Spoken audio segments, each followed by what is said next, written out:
Benson for the point. Back to Benner through the block and down. Field goal. Back to pass. He'll look to fire deep and intercepted. Stretchy diving. He's in. Ulster Telephone Company and R&J Broadcasting Incorporated is proud to present to you this broadcast on yourliveevent.com.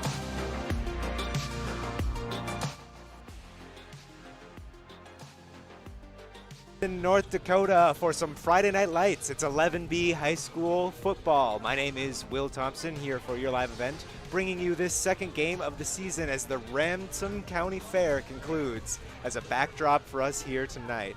This will be Park River area versus the Lisbon Broncos. Ladies and gentlemen, please stand for the playing of the Lisbon Broncos school song. The school song will play here, and we'll get an update on the starting lineups for the Lisbon Broncos as well as the Park River Aggies after this upcoming break. My name again is Will Thompson. With me in the booth is Chase Miller. We'll take a break here and get the starting lineups right after this.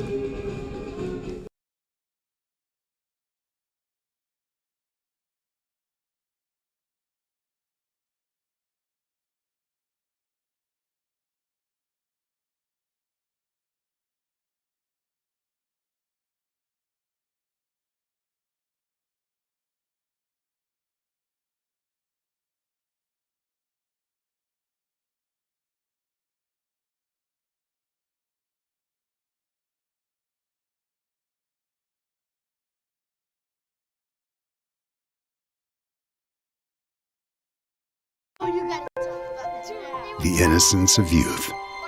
Is there anything any better? But soon they'll be in high school and facing all the same challenges you faced. How to make friends, how to fit in, how to be cool.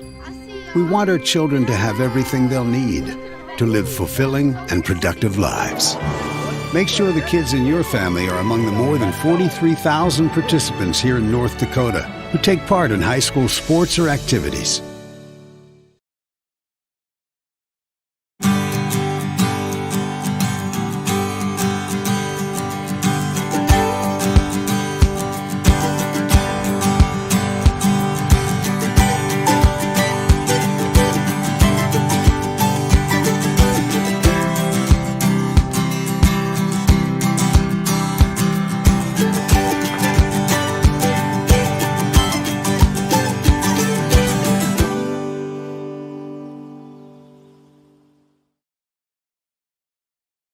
Since Nodak Insurance Company started, we've gone from paying by mail to paying online. Your proof of insurance is found in an app. And as farming technologies advance, our coverage protects. The way we live and work has changed, but our service and commitment remains. We're evolving to meet your insurance needs with answers where and when you need them most. Nodak Insurance Company. Your Nodak Insurance rep in Lisbon is Lee Falk. We are here in Lisbon, North Dakota on the pregame show before Park River area takes on Lisbon. Both teams are playing their second game of the season. As the PA announcer just said, you could probably hear, the kickoff will be at 7 o'clock. But let's first dive into the visiting Park River Aggies. Park River's coming off a 0-6 loss against Southern McLean last week in a wet and rainy one-touchdown game.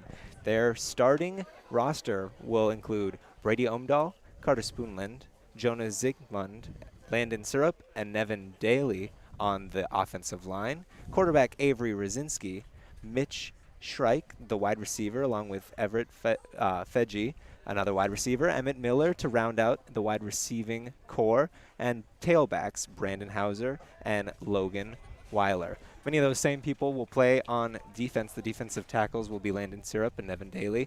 Safety will be Emmett Miller. Defensive endmen will be Brady Omdahl and Carter Spoondale. The linebacker core will be made up of the quarterback Avery Rosinski, Brandon Hauser, Mitch Shriek, and Jonah Zinkman. And the secondary will be comprised of Logan Weisler and Everett Fedge at cornerback, respectively.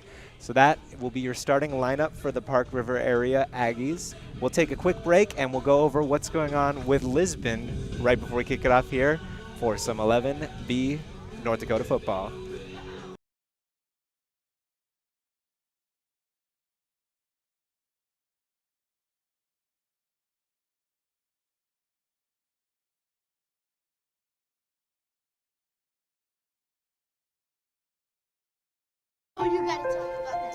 The innocence of youth. Is there anything any better? But soon they'll be in high school and facing all the same challenges you faced. How to make friends, how to fit in, how to be cool. We want our children to have everything they'll need to live fulfilling and productive lives. Make sure the kids in your family are among the more than 43,000 participants here in North Dakota who take part in high school sports or activities.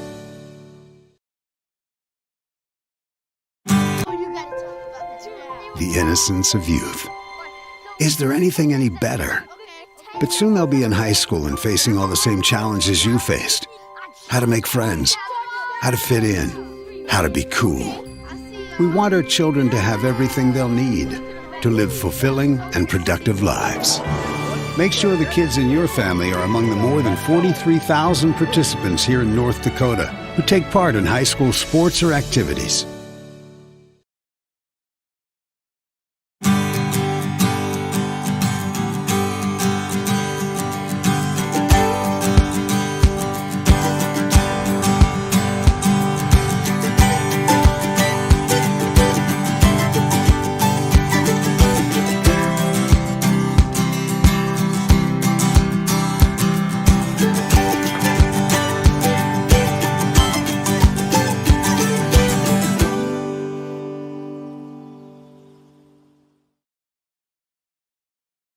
Since Nodak Insurance Company started, we've gone from paying by mail to paying online. Your proof of insurance is found in an app. And as farming technologies advance, our coverage protects. The way we live and work has changed, but our service and commitment remains. We're evolving to meet your insurance needs with answers where and when you need them most. Nodak Insurance Company. Your Nodak Insurance rep in Lisbon is Lee Falk. And we're back, still a little bit time here before the 7 o'clock kickoff in Lisbon, North Dakota. Let's get to the Lisbon Broncos starting lineup. The offensive line will be comprised of Spencer Kelson, Gabe Lyons, Caleb Olson, Grant Lyons, and Sam Kelson. Going into the quarterback, Broden Greenlee is back to quarterback this Lisbon Broncos team again this year. Caden Sweet at the running back position. Griffin McDaniel will be his cohort in the backfield at the fullback position. Cam Opp, wide receiver, along with Levi Swem. Jacob Freutlich at the tight end. And again, since this is Class B, those same people will also be appearing on the defense. The defensive line will be made up of Grant Lyons, Josh Sharon, Caleb Olson, and Spencer Klesson. Middle linebacker will be Gabe Lyons. Outside linebackers will be Borden Greenlee and Griffin McDaniel. The safeties and corners will be Roden Olson, Caden Sweet, Carter Wallner, and Jaden Bittner. We'll be right back here as the PA announcer is about to get on and deliver some announcements right before the national anthem. So we'll take one more break before we get into the introductions here at Lisbon High School here in Lisbon, North Dakota. My name again is Will Thompson, and once we get into the game, we'll get Chase Miller on the color mic as well. We thank you for joining us here at your live event. We'll be right back shortly after this ad break. The innocence of youth. Is there anything any better? But soon they'll be in high school and facing all the same challenges you faced. How to make friends, how to fit in, how to be cool. We want our children to have everything they'll need to live fulfilling and productive lives. Make sure the kids in your family are among the more than 43,000 participants here in North Dakota who take part in high school sports or activities.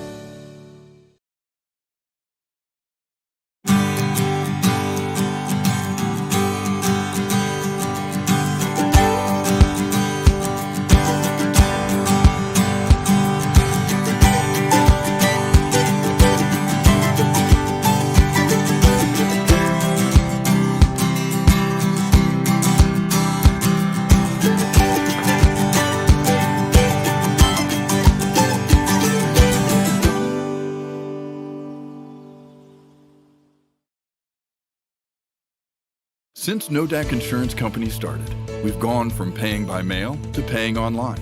Your proof of insurance is found in an app. And as farming technologies advance, our coverage protects. The way we live and work has changed, but our service and commitment remains. We're evolving to meet your insurance needs with answers where and when you need them most. Nodak Insurance Company. Your Nodak Insurance rep in Lisbon is Lee Falk.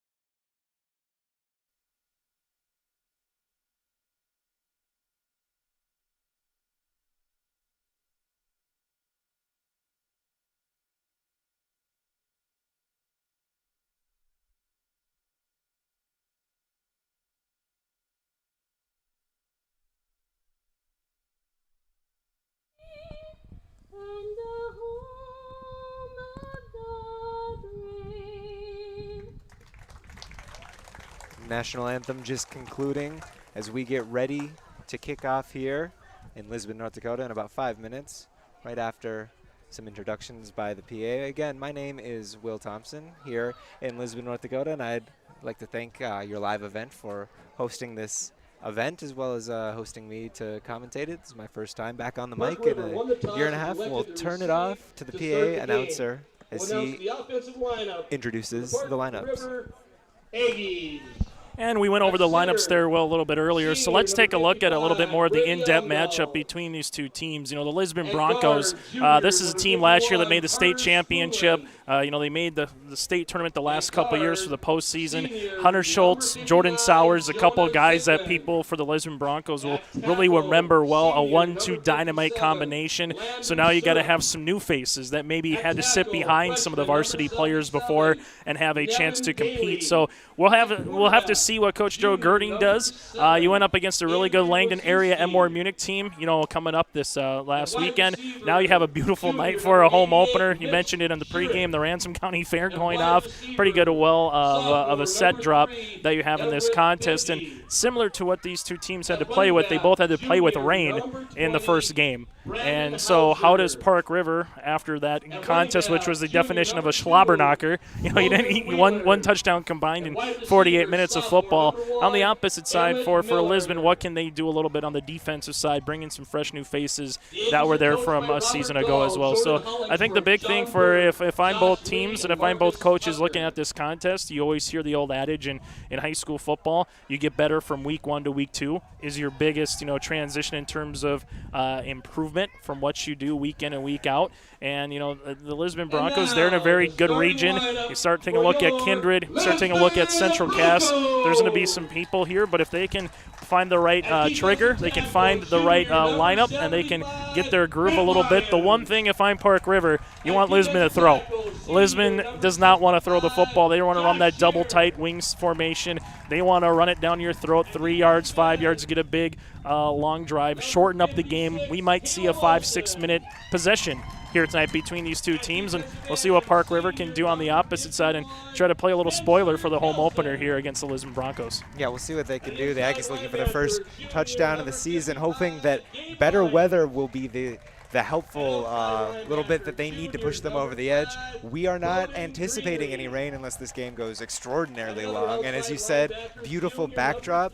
What the viewers can't see to this beautiful backdrop is the wonderful smell of homemade burgers and brats too, making everybody within nose shot very craving that county fair that we can see right over in the distance. So. Yeah, it's going to be one of those deals where we'll take one more quick break here, and then we'll come back and we'll get to the opening kickoff. The innocence of youth. Is there anything any better? But soon they'll be in high school and facing all the same challenges you faced. How to make friends, how to fit in, how to be cool. We want our children to have everything they'll need to live fulfilling and productive lives. Make sure the kids in your family are among the more than 43,000 participants here in North Dakota who take part in high school sports or activities. And we are back. The Aggies will line up here as they'll kick it off as we get set here in Lisbon. Aggies kick returner will either be the wide receiver Everett Fedge or possibly the quarterback Avery Rosinski. They operate a two-return set, and they got two starters listed. We got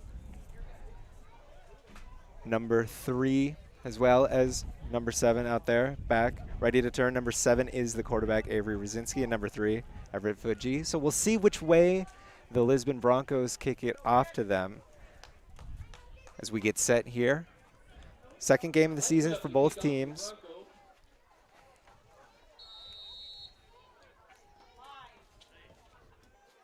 "12 minutes on the clock, 4 quarters for North Dakota football. It's a sort of a pooch kick, goes to number 83 on the sideline and brings it up to around the 44-yard line. So great starting field position for the Aggies as they come out. They will be led again by their quarterback, Avery Rosinski, looking to get into the action after they pooch kitched it. I'm not sure if they're afraid of a return from the quarterback or that's just what they could muster. 2 out wide on the far side. 1 out, 2 bunched closer to us. 1 in the backfield. Takes the snap and throws it wide of some double coverage. 2 receivers in the area. Couldn't quite find the open spot though.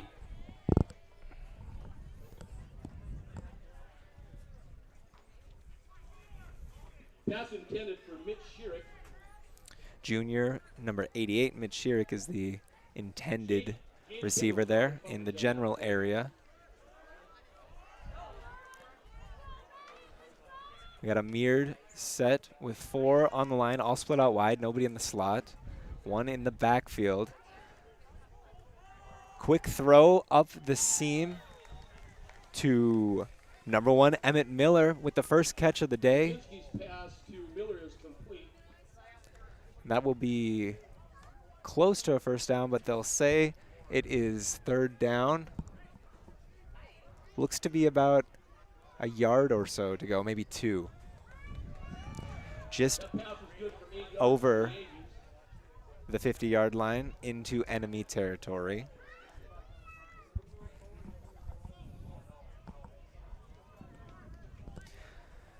Sticking again with 2 bunch sets on the outside, nobody in the slot.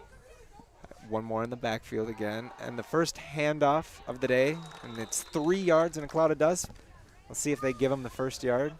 And going to be a little bit short there, Will. Coming up 4th and 1 and an opportunity here for Park River now. You're right at midfield, a chance to try to go for it or potentially maybe do a hard count, try to get them offside in this contest early. But, you know, a pivotal point of the game early on after the short kick, as you mentioned. And Park River, great starting field position. Now it's just a chance, can they get a 4th and a long one here and keep the chains moving? And they're tied up tight there. It looks like potentially a sneak or a sweep by the quarterback as he breaks free for a decent chunk of yards, and they will pick up the first down on 4th down. Well, he couldn't have drawn it up better than that to start the game. Yeah, you quickly you break the huddle. You maybe catch the defense a little off guard, quick snap, able to get to the right-hand side. They get the edge, and, you know, talk about what this game might be. This game might be a little bit on the ground. We saw Park River try to go through the air a little bit, but again, against Lisbon, they're going to try to minimize this game as much as possible with possessions. A swap of skill position players. A new set out, but they're still sticking with their same set, 2 on each side wide. Bit of a corner route there, short, caught for a small gain, tackled inbounds. It's number 3. Number 3, Everett Fedge is number 3.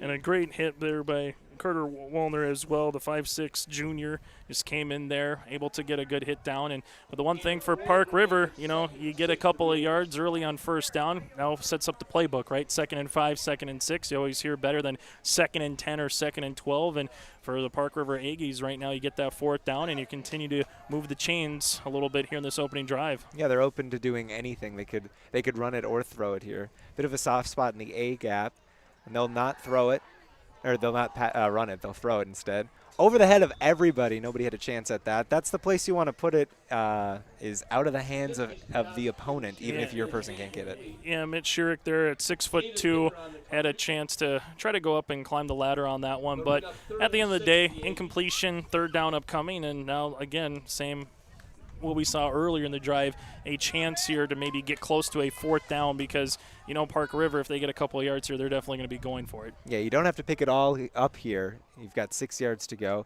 Even getting it to 4th and 3 would be similar to their last 4th down. Passing play, spiral up into the sky, and it appears to be caught, but we've got a couple of flags on the play. Emmett Miller with a great catch. Now it's just a matter of it's offense or defensive, probably pass interference. Right now, if it's against Lisbon, you'll decline the penalty, take the yardage there. You got about 25 yards on the pitch and catch, and you're really going to be knocking at the door coming up, in the opening minutes of this contest. Yeah, it looks like everybody seems to be moving down. I think it was probably defensive based on the body language of everybody out there. We'll get a ruling from the officials as it is on the defense. Pass interference on the Broncos. Our officials out there, we've got referee Jeff Bugstad, umpire Ben Gemar, linesman Lance Earlin, line judge Evenhurst, and back judge Tyler Grintrog. So those are our representatives from the Tri-State Official Association here calling the game for us today. Another pass play. Aggies heavy with the passing early on. Thrown across the middle, kind of dangerous. Missed the hands of both the defender and the receiver down on the turf. Yeah, he had a chance there. It looks like Zach was one of the man that was going to had a chance to get that ball coming out of the backfield. So incomplete, and now all of a sudden, very similar to what we've seen from Park River, a chance on 2nd and 10. But this is really 4-down territory from here on out. You're within the red zone, chance to get up on the board early. If you're Lisbon, got to start building that wall and trying to get them out and put a goose egg up in the first possession.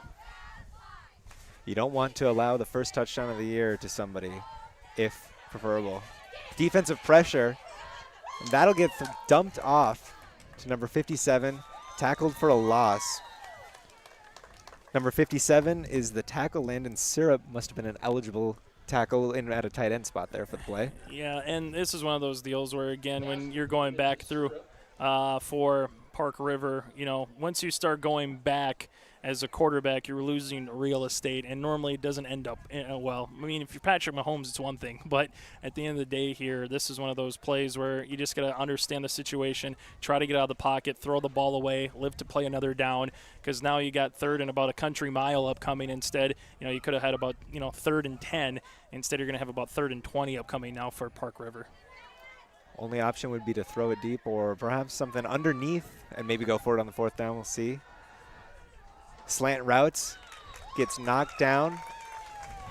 I believe that was number 55? Right in the middle there, Gabe Lyons, the junior, 6 foot, 205 pounds, and Lyons kind of just playing center field and baseball, just kind of seeing the ball come there, and essentially got his mitt on it, and now you get 4th down and 20 upcoming here for Park River, and they're going to need to almost get in the end zone. They need about that 5-yard line for the first. Yeah, might as well go for the end zone at that rate.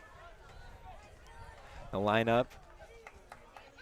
3 on the line with 1 back. Different set than they've been running for most of the first quarter. Fumbled snap slightly. Recovered, and the throw is deep, and it's intercepted. Intercepted by the safety, returning it, and tackled down for a loss. That was Caleb Sweet, the safety. Sweat, excuse me. Sweet. Nice job by Sweet there. Again, able to get there, make the play. Park River, I mean, you're losing about if you're Lisbon, about 10, 15 yards from where if you would have, batted the ball down. But for Sweet, again, you never know who's behind you and what happens if you, try to bat it down in the Park River area players there. So nice job by Sweet. First interception of the game. And, a couple minutes in, the Lisbon defense a little bend, but don't break there, Will. And so the Broncos will come out and take over. They didn't have much better of an offensive performance week one. They only scored 1 touchdown themselves, so looking to build on what they did last time. Sweet carries it there.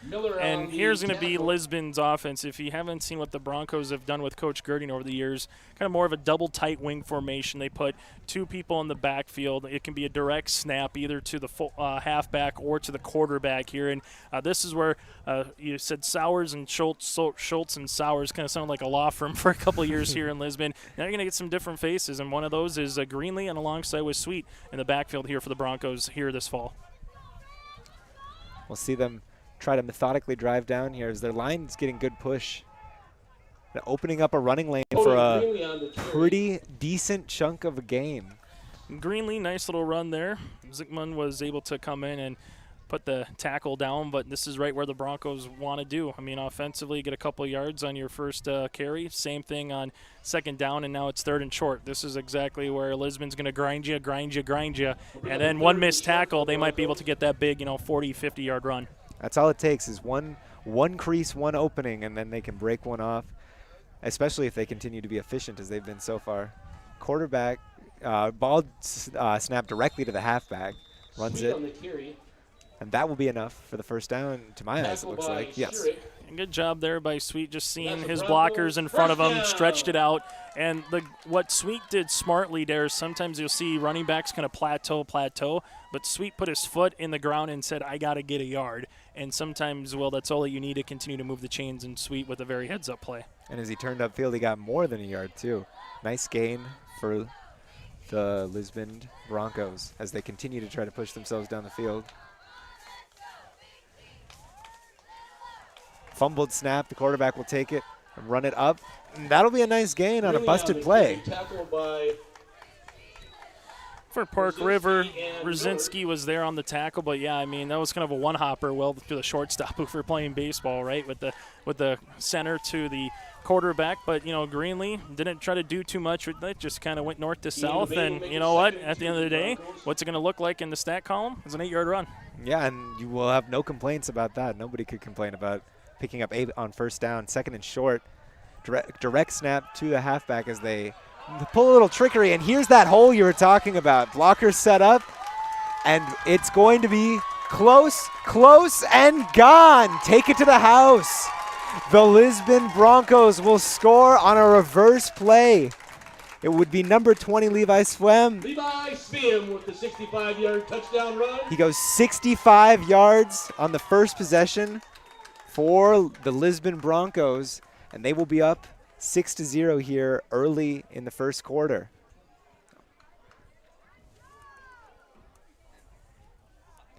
They'll go for 2 here. See what they can pull out of their bag of tricks after that to get the 2-point conversion. 1 in the backfield, 1 out wide, heavy set. It'll be a halfback directional stab power, and that will get the conversion. Nobody even touched him there. Nice job by Sweet, Will. Excellent job. And we saw that the entire drive, several of those handoffs. And we'll go to a break here. It is 8-0. Lisbon leads over Park River. We'll be right back. The innocence of youth. Is there anything any better? But soon they'll be in high school and facing all the same challenges you faced. How to make friends, how to fit in, how to be cool. We want our children to have everything they'll need to live fulfilling and productive lives. Make sure the kids in your family are among the more than 43,000 participants here in North Dakota who take part in high school sports or activities.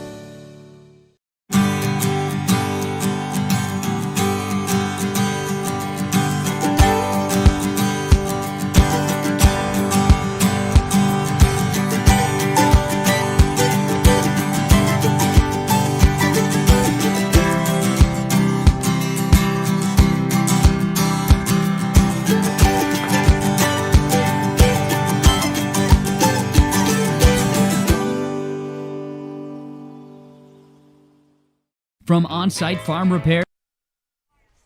And we're back here as the Broncos will kick it off after scoring on their first drive and getting the conversion. They had 1 touchdown last week in a 6-20 loss, as we talked about in the pregame. So they've done better today so far through 6 minutes of the first quarter, as that will get by the return man. He'll still pick it up and field it, circling around, trying to set up something with his blockers, but ultimately he will be taken down around the 10-yard line. Not a great return for the Aggies. Well, the Aggies will come out for their second drive. Did a good job of getting ball movement from favorable field position, gained about 20 yards on that last drive, and gained about 30 total before going backwards about 10 and not having a chance to convert and finish the drive. Looking to match what Lisbon did on their first possession. Much less favorable field position will be from the 12.5-ish area. About 88 yards to go down the field. It starts with a 1st and 10. 1 in the backfield. 3 out wide. Tight end in close. As they'll throw it, pressure, but the receiver will catch it with someone on his back. Excellent reception. Yeah, and Irvin was there for the reception. Nice job, able to kind of go through the defender a little bit there and make sure you get the catch, and a better job by the QB from Park River, just giving your opportunity for your teammate to go make a play in space, and that's exactly what happened. And for Park River, had a really good opening drive, able to get a couple of 4th down and 3rd down conversions. We'll see what they can do now, down for the first time in this contest, down by 8. 3 out wide, 1 in the backfield. Tight end attached on the right side, as we'll get a timeout. So we'll go to an ad here, and we'll be right back after this timeout. Vehicle. Trust the staff at Welton's Tire Service. They've served the Lisbon area since 1972, guaranteeing customer satisfaction and workmanship from farm equipment, tire services, and preventative vehicle maintenance. You'll find it all, from affordable prices, free estimates, to their knowledgeable technicians answering any question. Welton's Tire Service is locally owned and located on Main Street in Lisbon. For information, go online to weltonstire.net or call 701-683-5136. We're back here. 2nd and 3rd for the Aggies, as we have the first time out of the game taken. Trying to regroup. Aggies trail by a amount that they have not yet scored this year. Have not scored yet. Looking to change that. It's going to take a sustained long drive. Looking to put that together. It's always harder to string together passing plays than it is running plays. But they have been successful to a point so far here today in doing so. Same set as before the timeout. Pressure is quickly on Rosinski. Dumps it off on the sideline. No catch. Out of bounds. Good job by Rosinski, just making an opportunity on the roll there, and then he had a chance by Schirik there to try to make the reception. Just looking for a little out route on the roll, try to get a 5-10 yards, and just kind of all of a sudden you look over to the sideline and you see where on the near side here you got the team for Lisbon. You got about a couple yards in between, and just kind of found himself a little bit out of bounds, and unfortunate for the Aggies, but hey, still 3rd and very manageable here for Park River. Most definitely 3rd and 3. They got plenty of time to pick this up on this play here. They got to get a little bit more push from the offensive line there. Last couple plays, the offensive line has not been holding up against the pressure. So we got another timeout? All right, we'll take another break here as 2 quick timeouts. You're listening to Your Live Event here in Lisbon, North Dakota. We'll be right back.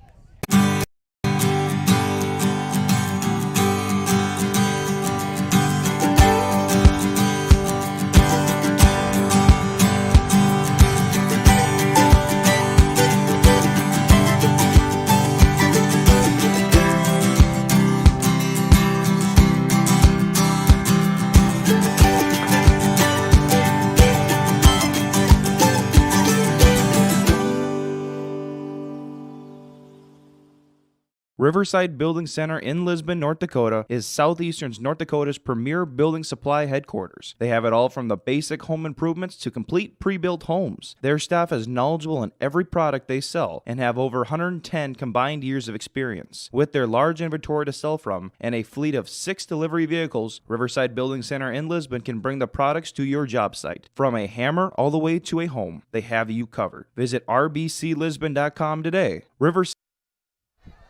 And we're back here, and a deep ball is thrown right up the middle, just outside the hands of Everett Fudge.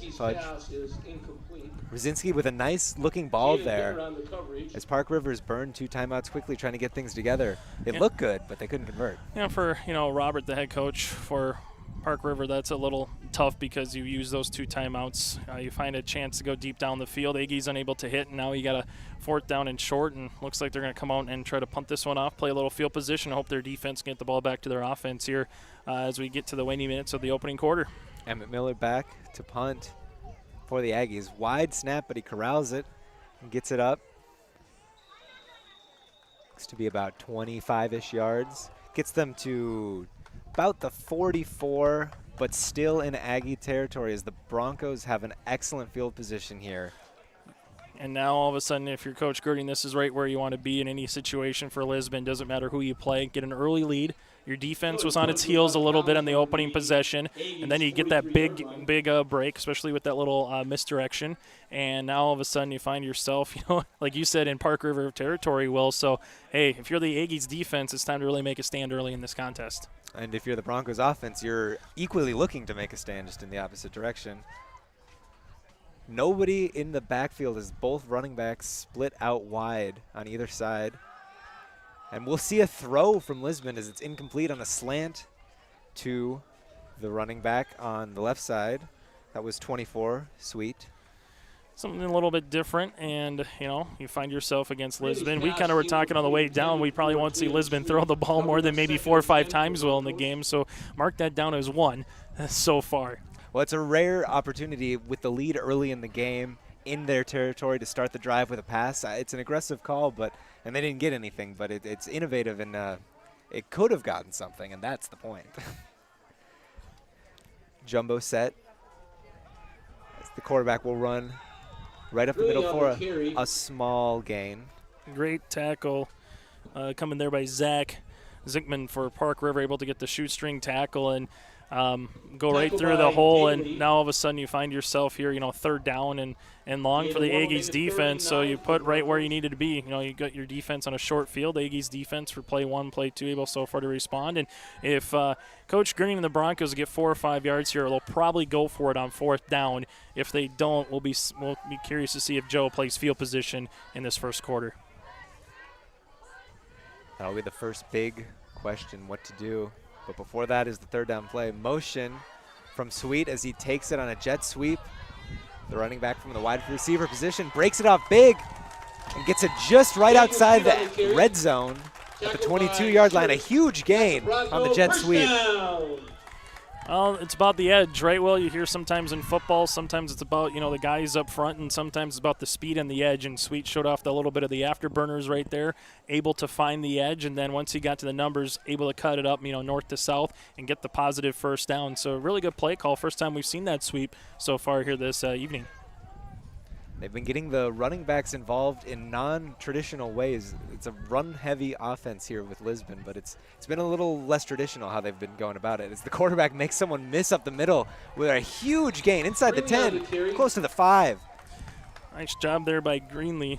Just able, like you said, shows off a little bit of his dancing shoes, a little footloose term to come out there, Will. But, hey, when you're able to make a deke in the gap there and make a guy miss, you're going to get some pretty positive yards, and that's exactly what happened right now for Greenlee. And here's what Lisbon does. Greenlee and Sweet, very similar to what Sowers and Schultz were the last couple seasons, being 1A and 1B in the offense. Very quickly here, Lisbon knocking on the door with 3:17 left here in the first quarter. They come to the line and then completely flip. The whole line flips around. The jumbo set flips around as a direct snap to the halfback Sweet, and he will have it. Gets it to the edge, and that is a touchdown for Caden Sweet. Caden Sweet goes 8 yards. You get a little bit of a misdirection there, as you mentioned, and all of a sudden, boom, you find yourself up on the scoreboard, and now you find yourself up by 2 scores early in this contest. So 14-0 now, Will, and if you're the Lisbon Broncos and Coach Girding, you just got to like what you're seeing up front, particularly with the offensive linemen really doing some nice damage in terms of moving their guys, 1 or 2 yards off the ball. Yeah, we saw a change at the end of these linemen of the end of the first drive. They looked a little more physical, and that's translated on both sides of the ball. Quarterback will run it up the middle again, and the conversion is successful. Greenlee with the huge gain and the 2-point conversion. That was a Greenlee Sweet drive, and both were major to it. We'll take a break here. You're watching North Dakota High School football on your live event. Wallach Johnson Insurance has a team of experienced professionals who are highly knowledgeable and ready to answer your questions about finding the best insurance coverage for you. As an independent insurance agency, they have access to many highly rated insurance companies and can shop around to find you an affordable solution for farm, crop, business, home, and auto insurance. Get your free quote started today with Wallach Johnson Insurance at nd-insurer.com. Call or text 888-683-5253 or stop by one of their offices in Lisbon, Rutland, and Gwinner. Wallach Johnson Insurance, insuring the area since 1981.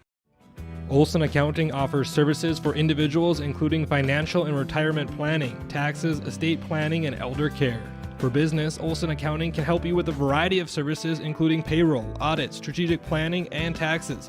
Learn more about these services and more to help you and your business or farm operation by visiting colsoncpa.com.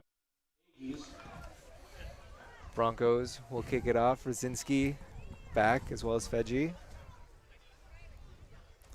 Got to figure out the little tee situation, going back and forth, just making sure everything's all right. A little different high school football too, Will. You tee it off at the 40-yard line.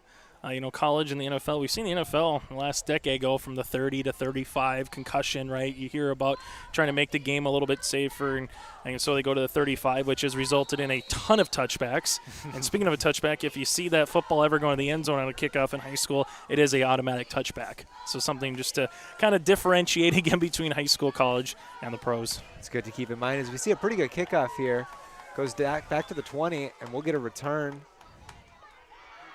as he's taken down right inside the 30. That was Logan Weiler, the 5'7" underclassman on the return. Wheeler did a nice job there, like you said, able to get a couple of yards, and just Lisbon with the pursuit. And now if you're Park River, here's any time you're going up against Lisbon, this is not what you wanted in this contest, but a third possession, see if you can get some first downs, get a little rhythm offensively, and find yourself having a chance later in this possession to maybe get this one back down to a one-possession game right now if you're Park River. But it's got to start good on first down. Well, you just got to find that magic that they tapped into right at the start of the game. As a not great snap is batted down in the backfield by Sweet. We've seen Sweet all over the ball on offense and defense. I think if we had a player of the game, Sweet might be that guy, right? He's already had an interception. We mentioned he's already been in the end zone. He's done a lot right now, but this is what it is for the Lisbon Broncos. You've heard me say it, and it's going to be a little broken record. I'm going to try to not say it too much anymore because the guys are gone. That was Sowers and Schultz last year. They were the main guys. They were kind of the face of the program, if you will, and that's what, Sweet and Greenlee, they got some big shoes to fill. It's not just them, but they're going to get the lion's share of the load. The secondary has been busy tonight.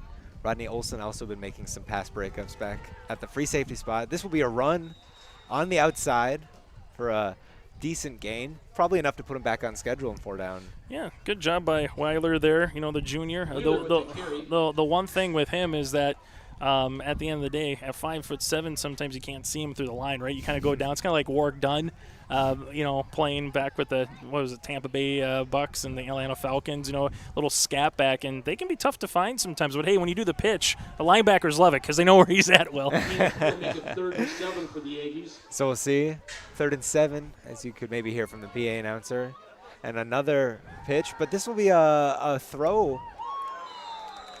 And we got the interception there, Will. Wow, I was unsure if he had caught it. Looks like a shaken up Aggie on the play. Intercepted by Levi Sveum. Sveum with the interception. Like I said, that's secondary making plays on the ball. And we'll take an ad break here after that turnover. You're watching North Dakota football on your live event. 683-2700. Olson Accounting of Lisbon.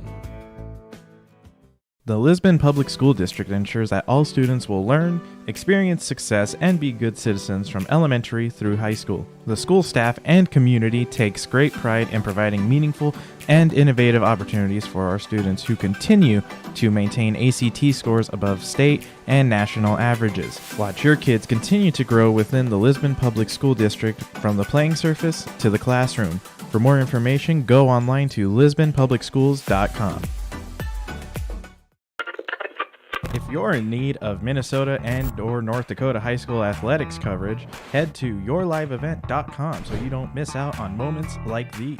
Straight up the middle, bounces, he's open, he's down the field, touchdown, Nuggets! Go to our YouTube page at Your Live Event, powered by Halstead Telephone Company and R&J Broadcasting Incorporated. Intercepted! Follow us on Twitter at Your Live Event 1 and on Facebook at Your Live Event.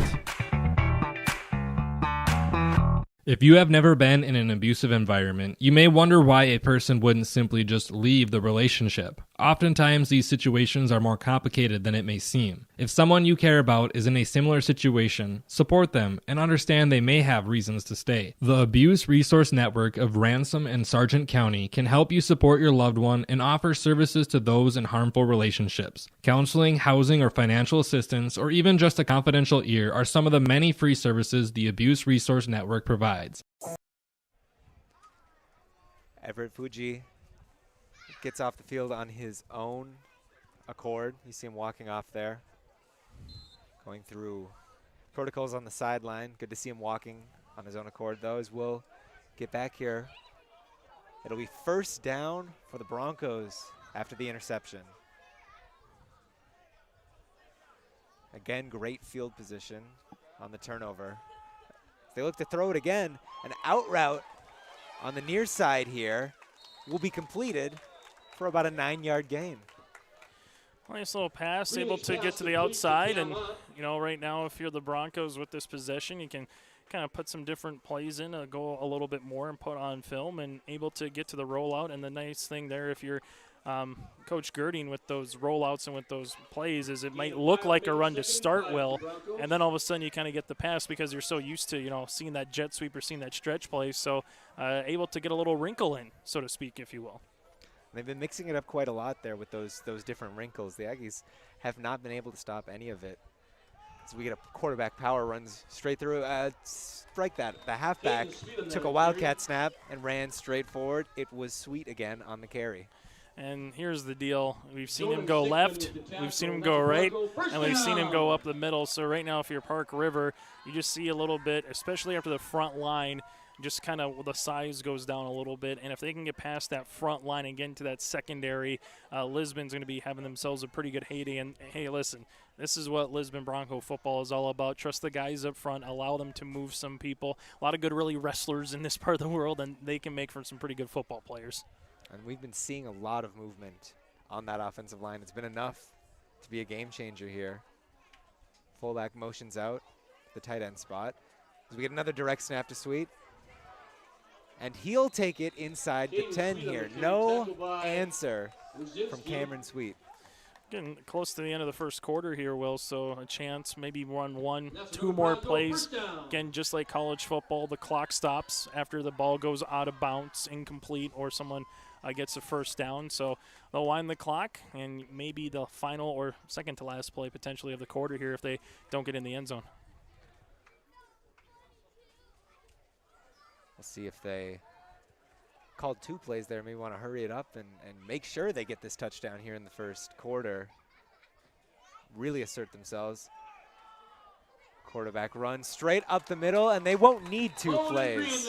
Greenlee takes it in for an about 11-yard run, and that will be the third touchdown of the day for the Lisbon Broncos. And you saw a lot of stuff in that A and B gap, that particular drive. Again, we saw the reversal for the big touchdown. We saw the jet sweep there from Sweet. Now you're getting Greenlee going right up the middle. If you're Coach Girding, you're looking at the play sheet right now and you're saying we can probably call a lot of plays and get some pretty good production from what they've been able to do. And if you're Lisbon, again, played against a really good team in Langdon the first game on the road.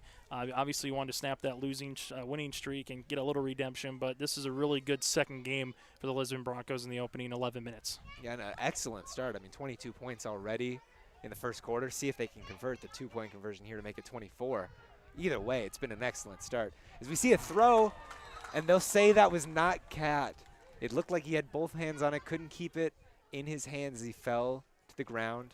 And it will stay 22-0, the Broncos in the lead.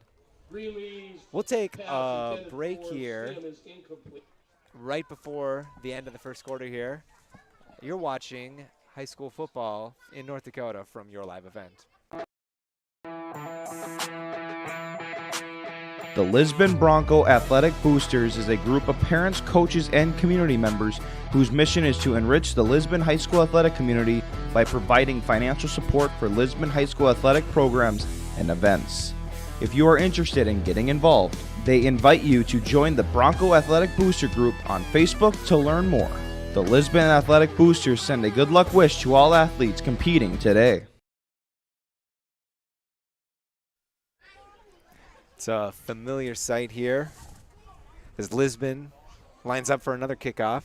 Will be their fourth of the first quarter here. Kicked it off to start the game, as well as by rule, kicking it off after every touchdown they scored.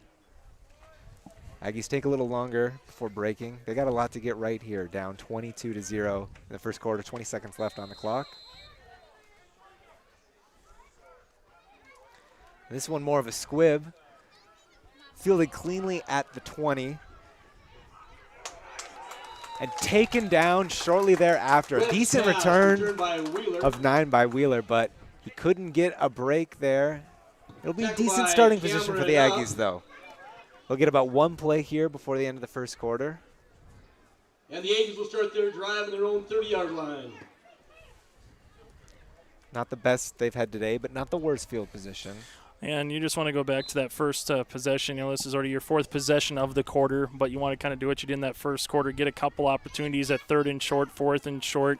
Let's get something positive. That's the biggest thing right now on the opening, 5 quarters here for Park River. Just try to get something positive on the offensive side. Continue to work. It's still early enough in the season, but, at the end of the day, got to find an opportunity, and I think we're going to get one more timeout. We'll just keep it here, though, Will. I think the one most impressive thing that I've been seeing from Coach Girding and the Lisbon Broncos was you were getting some guys from graduation that were also on the line from last year that were playing some different positions, seeing how they would continue to grow because, we were talking with a couple of the assistant coaches before the game and they were saying, hey, you know what, this was a chance for some guys to get some first varsity experience before, right? That they had to kind of wait their turn because he had a junior and a senior class in front of them as sophomores and maybe he didn't play a lot under the Friday night lights, so to speak. So the first time you kind of get that experience, you're doing the first game, getting a little rust knocked off the shoulder pads, and now you feel like you're back to where business is. I mean, you look at what Lisbon is going to be contending with Linton HMB, with Kindred, with Central Cass. I mean, that's a pretty stacked little region that they have with 11B now here in North Dakota. So at the end of the day, don't count out Lisbon, I guess, is what I'm trying to get at as the season progresses. They did lose some pretty big names from a year ago, but what we're seeing here tonight, this could be a team that could be just as dangerous as they have been in previous years. They've got 3 quarters left to continue to tune up the run game that's been very effective for them now on defense as the Aggies try to answer. Low snap will be handed off and eaten up immediately. That Lisbon line has been dominating since the first drive. Wheeler with the carry. And that will take us to the end of the first quarter here in Lisbon, North Dakota. The Lisbon Broncos lead 22-0 over the Park River area Aggies. We'll be right back. Thank you for watching us here on your live event. This is North Dakota High School Football. We'll be back for the second quarter right after this.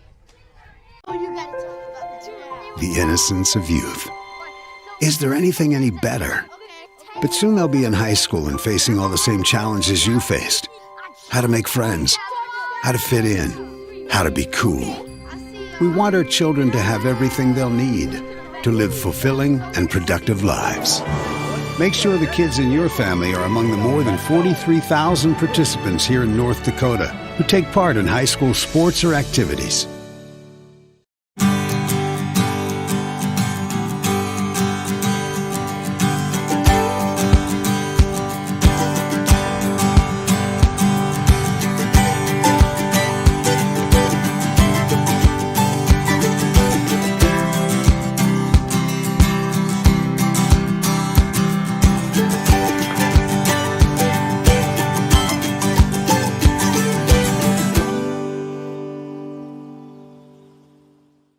From onside. And we'll flip directions here as the Aggies will be going left to right here on your screen in the second quarter. It'll be 2nd and 11 after their first down run was stuffed to end the first quarter. Looking to put something together, and I keep going back to it, but they had an impressive first drive there before everything fell apart, just trying to find those pieces and putting it back together. We got 4 wide receivers, 1 in the backfield. It's a screen, wide receiver screen, but dropped by number 22, Irvine. Irvin is incomplete. Those are little things, right? When things aren't going well, sometimes you might talk on defense about missed tackles or missed assignments. Offensively, it might be not a clean snap or not a good, handoff where it goes to the fullback and it hits the dirt. Same deal there. You had a chance to catch it in the boundary, maybe make a man miss. These are just the little things right now that'll eat at any coaching staff, no matter what level of football that you're at. Well, it seems like all of these little things are adding up to a lot of things. 3rd and 11, 3rd and long. So they'll throw it again, rolling out of the pocket. And he gets a man open, but he overthrows him because he can't complete it. Brzezinski, good looking throw, but it did not go where it needed to go. Yeah, that was one of the times where, you roll out, give yourself some opportunities to, like you said, a chance to, come in to your own and get a good throw down the field. The one thing, though, that we've seen from Lisbon is that they've done a really good job, at least in the secondary, in terms of coverage. Park River hasn't had too many opportunities where there's a free man running down the field. And give kudos to what we've seen from the back end from this Lisbon Broncos defense. They will choose to punt it.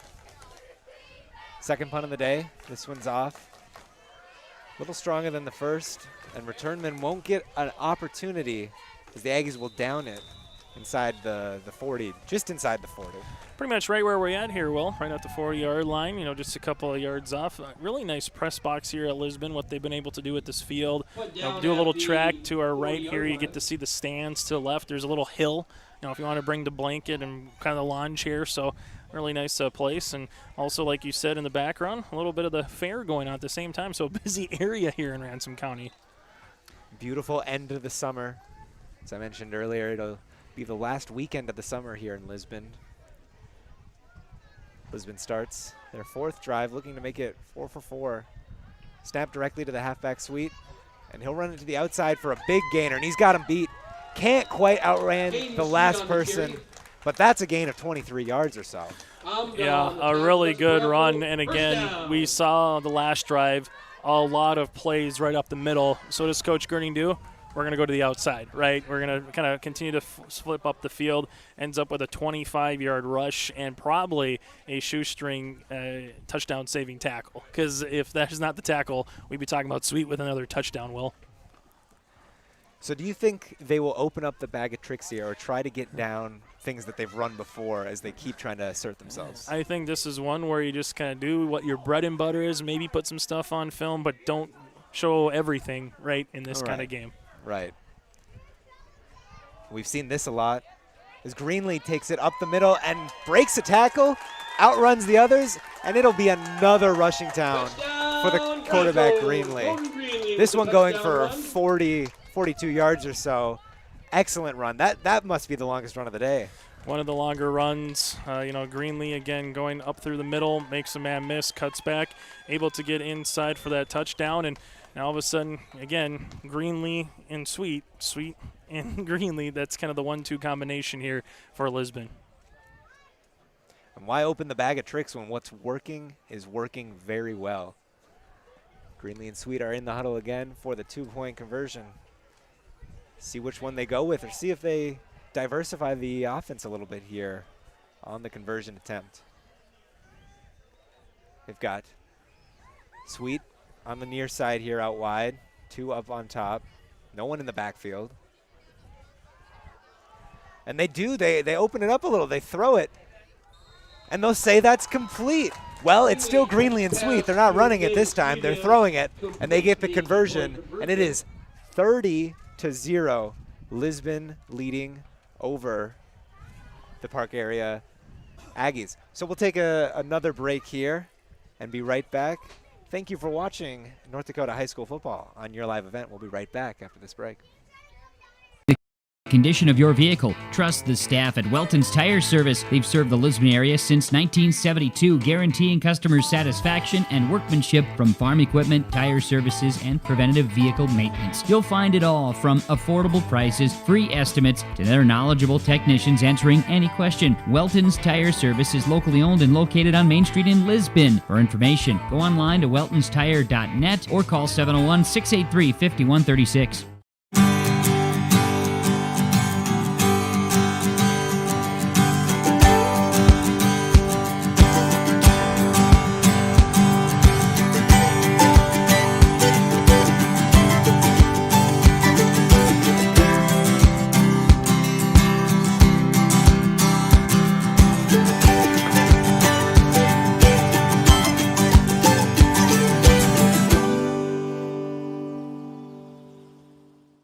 Riverside Building Center in Lisbon.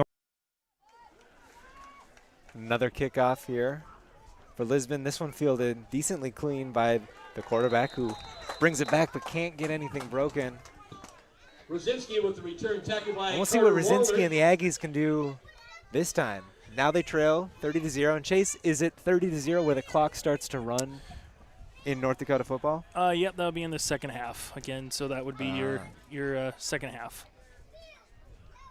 I know some people talk about mercy rules. You like them, you don't like them. I think it kind of really depends on the situation, especially in high school athletics. But still a ways to get there at this point. But if the score would hold going into the half, it would be running time to start the second half, Will. Just over a minute here into the second quarter, not the second half, as the defense adjusts, flipping their coverage on their line. Two in the backfield. They'll hand it off in the inside. Not a lot there for the Aggies. And right now, if you're Park River, it's all about just rhythm. It's about trying to win the battle up front. But as much as we've been talking about two individuals, I think you got to give a lot of credit right now to the offensive and defensive lines for what we've seen from Lisbon. Both sides of the ball. I know you got some two-way players, but we've seen a lot of guys up front, whether it's Kelson, whether it's been a Shear. I mean, those two guys are a load by themselves in terms of trying to move them, but they've really done a great job in the interior right now for the Lisbon defense and offense. Yeah, opening up holes on offense and shutting them down on defense. Little comeuppance in the backfield as people were running into each other, and then the defense forces people to run into each other, swamping them again. For no gain, maybe a small gain, not really much of anything, though. And this is the thing again, 3rd and 10. Well, a long situation here to try to convert for the Aggies, and you just kind of start going, okay, offensively, what can Park River area, what can they find to get themselves in just terms of getting 3-4 yards? We talked about, winning those little battles, and that's the thing here in Park River. They're out of timeouts already for the rest of this half as well, as their head coach and Robert Gohl had to call a couple, and they almost hit on one of them, but right now they really got to get to the line. Clock down, and they just get it off. The play clock gets to 0. Looking to throw, but scrambling. As Rosinski, as he runs out, gets tackled by his counterpart on the other side, who says, no, you are not going to be having the rushing performance I'm having today. And still a good play there, kind of a backyard football. Play breaks down a little bit. What do you do? Try to get some yards. Problem is, on 3rd and 11, going to come up short, and now we'll see if the Aggies will punt. And it looks like they'll come on and bring out the punt unit. 3rd punt of the day. And Rosinski kept his eyes open, but there was nobody open. And they have to settle for a punt. This one, the best of the day so far, booted way past everybody. All the way down to the 20 as it'll be down. Excellent punt. 60-yard punt after you get the one little bounce. So 60-yard punt, you talk about flipping field position. It's exactly what you want to do on the punt team. So that was probably one of the better things. Sometimes, it's special teams that you start taking a look at of what you've done well, and that's going to be one in the check mark when you start going through the game and see what were some areas to improve upon or what are some areas that did well. Well, you're going to go back to that punt and say that was one of the best punts. Well, I mean, great hang time. Lisbon had no one back. They just said, hey, if you're going to maybe do a trickeration, we're going to get ready for it. So they kind of played that prevent defense there for the Broncos. 30-0 Broncos over the Aggies as they look to push themselves down the field again. No one in the backfield. And we'll see another throw to a wide open up the sideline. Can't stay on his feet, but he does get the reception. Number 41, the tight end, Jacob Freelick. Freilick, nice job. What do? They roll out the quarterback, Greenlee, to the right-hand side. They bring the tight end coming back with a little wheel route. No one was there. It's all eye candy right now from this Lisbon offense, and it's been able to work, and that's going to be one that you put on film where, again, people are going to have to make note of that mentally when you see that kind of formation. The Aggies are maybe lucky they didn't give up a touchdown there. Could have stayed on his feet. He would have had nobody around him. Back to their old bag. Greenlee runs it up, making people miss. Standing up in front of tackles will never go to the ground, but they'll rule him down. That was one of the better wrap-ups that we've seen from Park River. Nice little swarming. Got a couple players in there. Hauser was one of them, alongside with Syrup. Landon, able to kind of be a 1-2 combination. And, it is only 3 yards, but we've seen Lisbon get past that first wave or that first line of defense. So better job by the Aggies to kind of swarm and convert. And right now, you obviously look at the score and say it's 30-0, but, again, it is game number 2, and there's still things to work on for both teams. That team tackling is key, especially the way that these Lisbon Broncos are making people miss. Direct snap to the halfback, Sweet. And he makes someone miss. It takes 2 people to take him down, and that'll be a first down. Park River there looked like you had Jamil and Colton was one of them, but, that's just one of the deals where you start looking and again, that up the middle and that A and B gap has really worked out well for Lisbon, and it's kind of like going up against an option team. You talk about taking away the fullback dive, so then you limit to 2 options, and you take away the pitch. Kind of the same thing here with Lisbon in a different setting. You got to take away either the outside or the in to try to make them a little more one-dimensional. Until they do that, they'll still have to go up against this driving Broncos attack. We'll get a jet sweep fake run by Greenlee up the middle for a good chunk of yardage. And this is the thing. Sometimes you got embarrassment of riches, and you can tell that Lisbon is a little bit of the better team, right, in terms of what they've been able to do so far. But at the end of the day, too, Greenlee and Sweet, that's a nice little opportunity, particularly, Bowden Greenlee still got 2 more years in the program, and he is built at 5'8", 155. I mean, he is a guy that's low center of gravity and tough to take down. You got to imagine with 2 years left, that's a frame that might get filled out quite a bit more. Running backs are sent out wide. So we got no one in the backfield, but that won't preclude Greenlee from taking it himself. Good blocking by the skill position players. He brings it up to the 30. Tackle by Rosinski. And we're not seeing anything too crazy, but here's one of the deals. We've mentioned about Lisbon being a double tight. Well, we've seen the Broncos at times in this game go from the wide side, right? Space everything out, and we've seen enough of the pass where you have to honor it. So for future teams wondering what you're going to have to do, well, if they do go to these wide formations and 2, 3, 4 wide receivers, we're going to still see that Greenlee quarterback power play as the year continues and just play a numbers game. If you don't have enough numbers in the box, kind of take your chances with Greenlee getting some yards. As we said at the top, we only expected a handful of throws. We've already seen a handful of throws. Certainly getting that on tape is beneficial. As we'll see another throw here. Dancing around in the pocket is Greenlee. He'll evade a lot of people, but this one will be short. Incomplete. Greenlee's pass intended for Sveum. To Sveum. Couldn't tell if that was the tight end or Sveum. Bring up 2nd and 10 for the Broncos.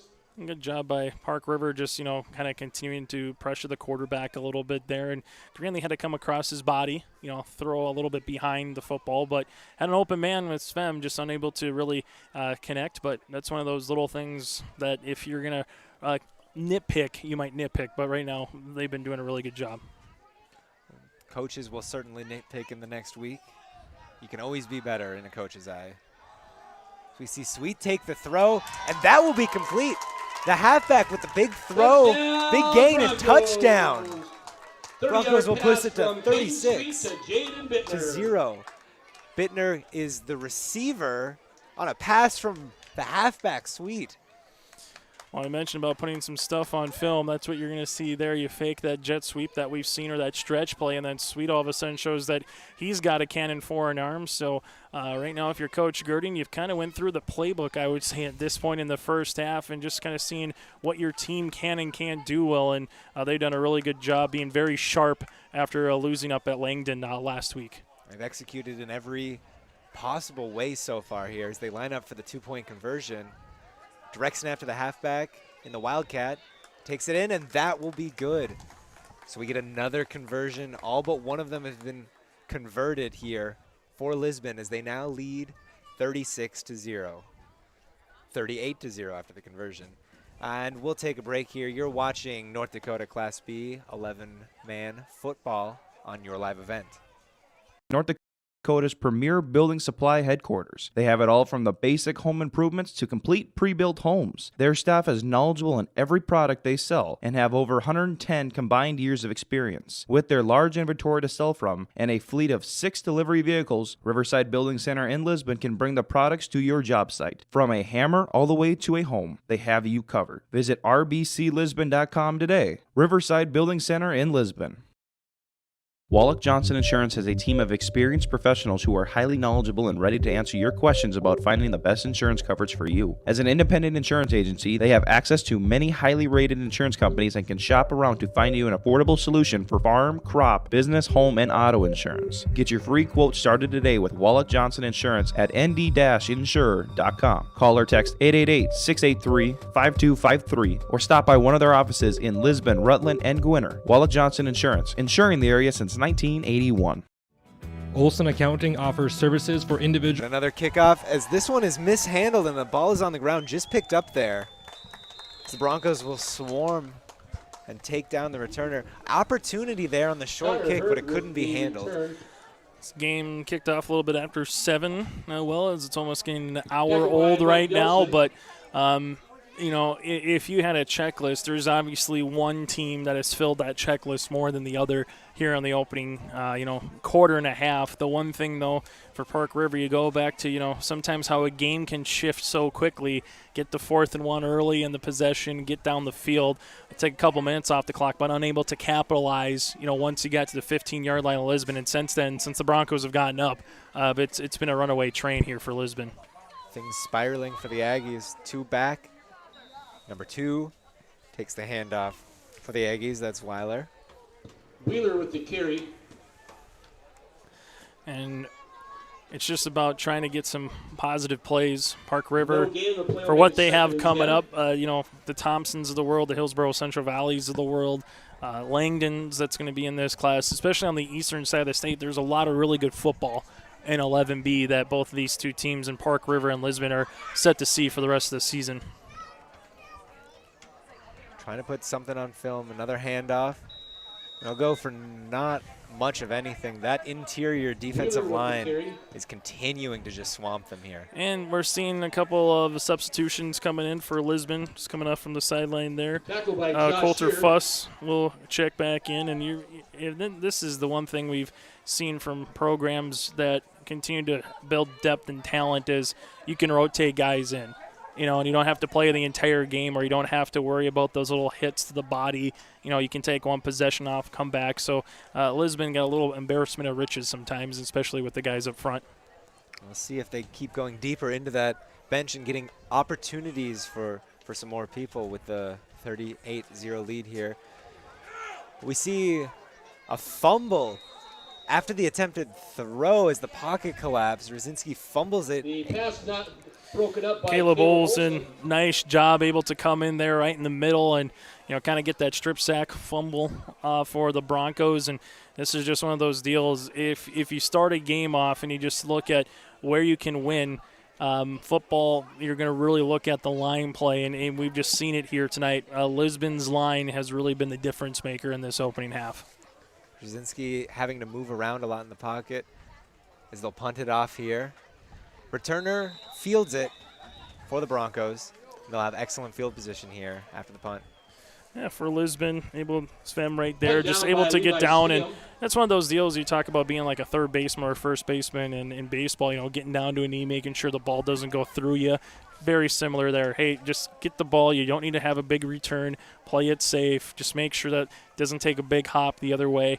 And another opportunity here for Lisbon with really good field position and a chance to get one more touchdown on the board before we get to the half. And at the half, we'll kind of look at what the out-of-town scoreboard is. Your live event got a lot of games going on tonight. Well, from Central Cass to Enderlin to the I-29 Trophy with Oak Grove and Northern Cass as well. Yeah, busy night here for North Dakota sports. Direct snap again to Sweet. So push it forward. Sweet on the carry. Small gain. We've seen mostly big gains, but Correction, even up these on the small carry. body blows Tackle by are Rosinski. working in favor for Lisbon's offensive attack. This is a fun time of the year.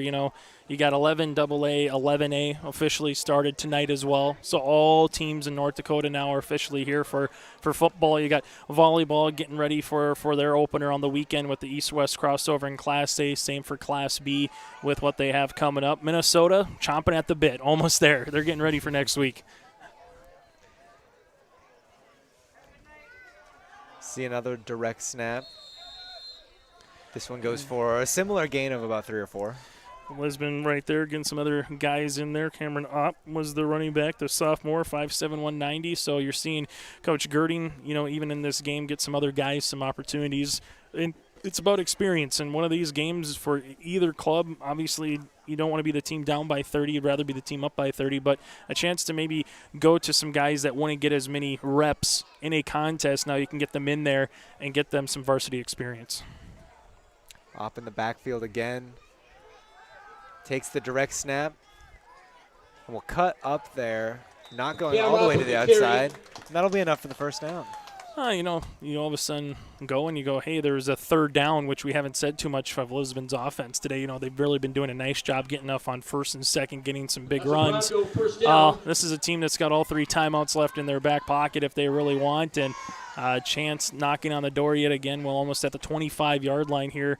Just about at our 2-minute left to play in the first half. And no 2-minute warning for high school football. So we'll see them play through the 2 right here as they line up.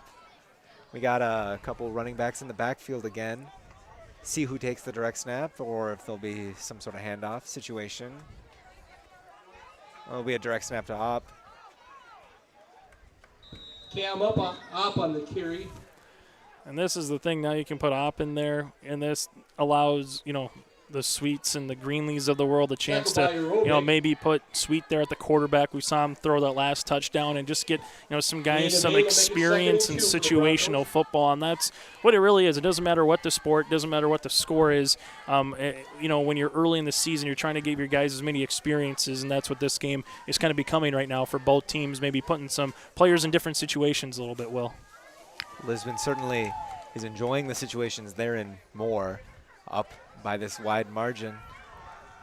That'll be handed off on an inside handoff for a huge run, and that'll go for a touchdown. Broncos. Number 20 swim. With the 18-yard touchdown run. 18 yards into the end zone. And we're seeing everybody get involved in this attack. Seeing everybody get involved. It's the second or third time we've seen that run, too, where you fake it from one side, come back with a little reverse. It's worked for 2 touchdowns now, Will. And, again, it's all about eye candy. You're moving the line one way, and you come back the other side, and then all of a sudden it's just a matter of is your backside defensive end or backside linebacker there, and if they're not, that play could go for many points throughout the season. And the line's been doing a good job of making sure they're not there when they maybe see it coming, push them off the line. 2-point conversion will be successful as Sweet runs it in. Wildcat ran straight in there. And so we will lead 46-0 Lisbon leads over Park River. 1 minute left here in the half. We'll take a break. We'll stay here. Coming up, at the half, we'll take a look again. YourLiveEvent.com. Check out the schedules. Maple Valley hosting Barnes County North for volleyball. That'll be on the schedule on Your Live Event on Monday. Have other games throughout the week. I'm getting more into the volleyball scene. Did a couple soccer games this week in Fargo. So really getting to that time of the year now where in the fall you're going to hear football.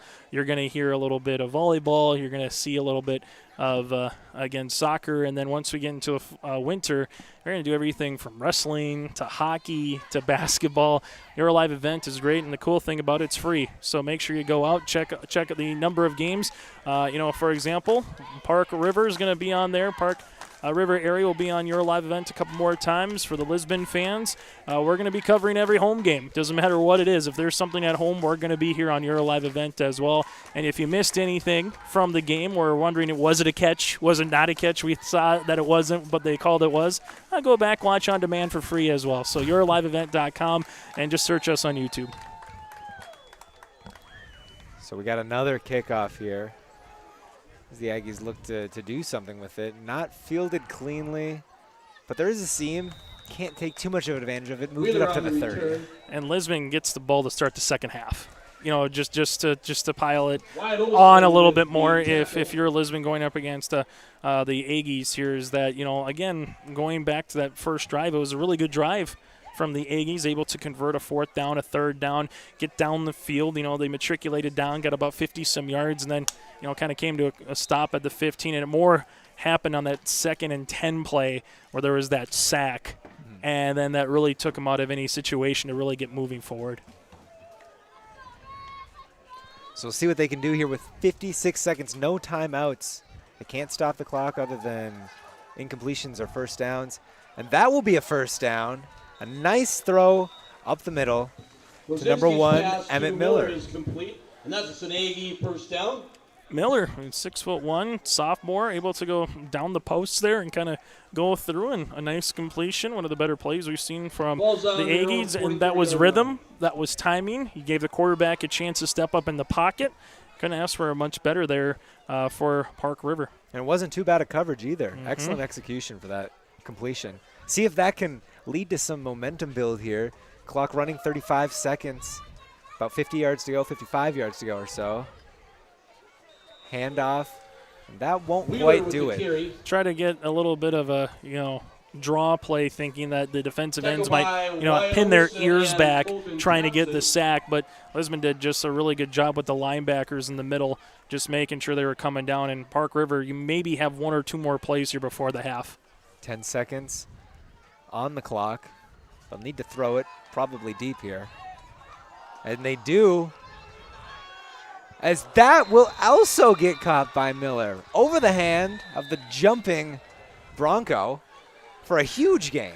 Great gain. The only problem is there wasn't 1 more second left on the clock to allow a Hail Mary or a chance to get the 20-yard pass into the end zone. But for Park River, a couple of things that you can hopefully take to the half. And the problem is, though, is now Miller, you just hope that all that it is just, instead of an ankle roll-up or anything else, you just hope it's a cramp. Early on the season, you just hope it's just a leg cramp. You get a little stretched out, and you come back healthy at half. But we'll got a lot to talk about here once we get to our halftime show. And we'll go to that halftime show after we take a break. You're watching Lisbon football here in Lisbon, North Dakota on Your Live Event.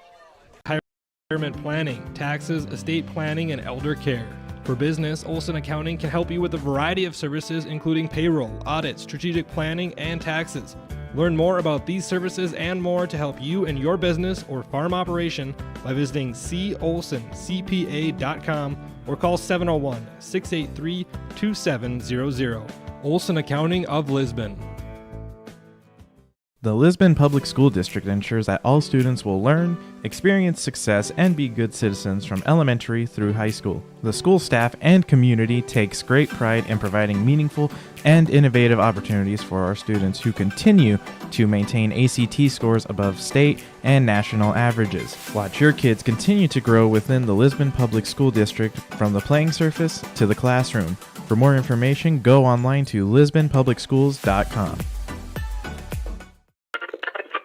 you're in need of Minnesota and or North Dakota high school athletics coverage, head to yourliveevent.com so you don't miss out on moments like these.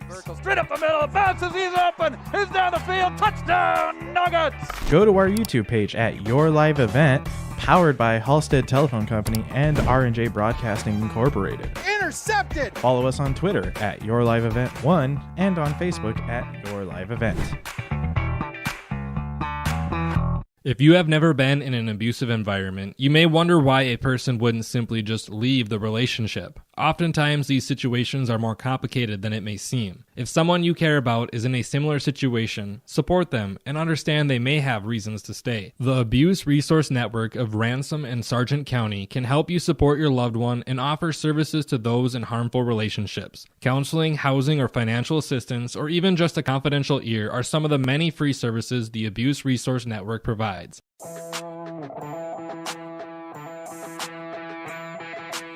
The Lisbon Bronco Athletic Boosters is a group of parents, coaches, and community members whose mission is to enrich the Lisbon high school athletic community by providing financial support for Lisbon high school athletic programs and events. If you are interested in getting involved, they invite you to join the Bronco Athletic Booster Group on Facebook to learn more. The Lisbon Athletic Boosters send a good luck wish to all athletes competing today.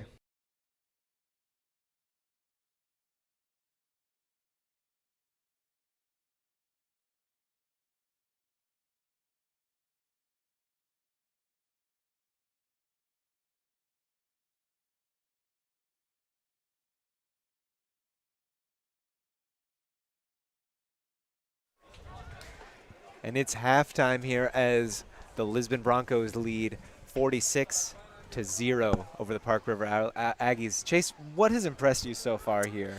Well, I'm impressed that, there's a lot of people between what we're seeing with the zipper, the Ransom County Fair. You got the 4-H that's going on as well, and then in the distance you're kind of seeing the racetrack, and you got a lot of folks that are here supporting their Lisbon Broncos. I think the one thing talking about a fair and taking from the zipper in just terms of the up and down pace, it's really been the, if you were to talk about, a certain carnival that was coming into the Mighty Thomas, fair, this would be Greenlee, and alongside with him, a sweet show, right? That's been the 1-2 combination. And my biggest thing is give credit to the guys up front, for the Lisbon Broncos. I mean, whether it's been a couple of these, you look up there, you got one sophomore, a couple juniors, a couple seniors in the starting lineup. Lyons, Olsen, and Lyons, the middle with the left guard, center, right guard.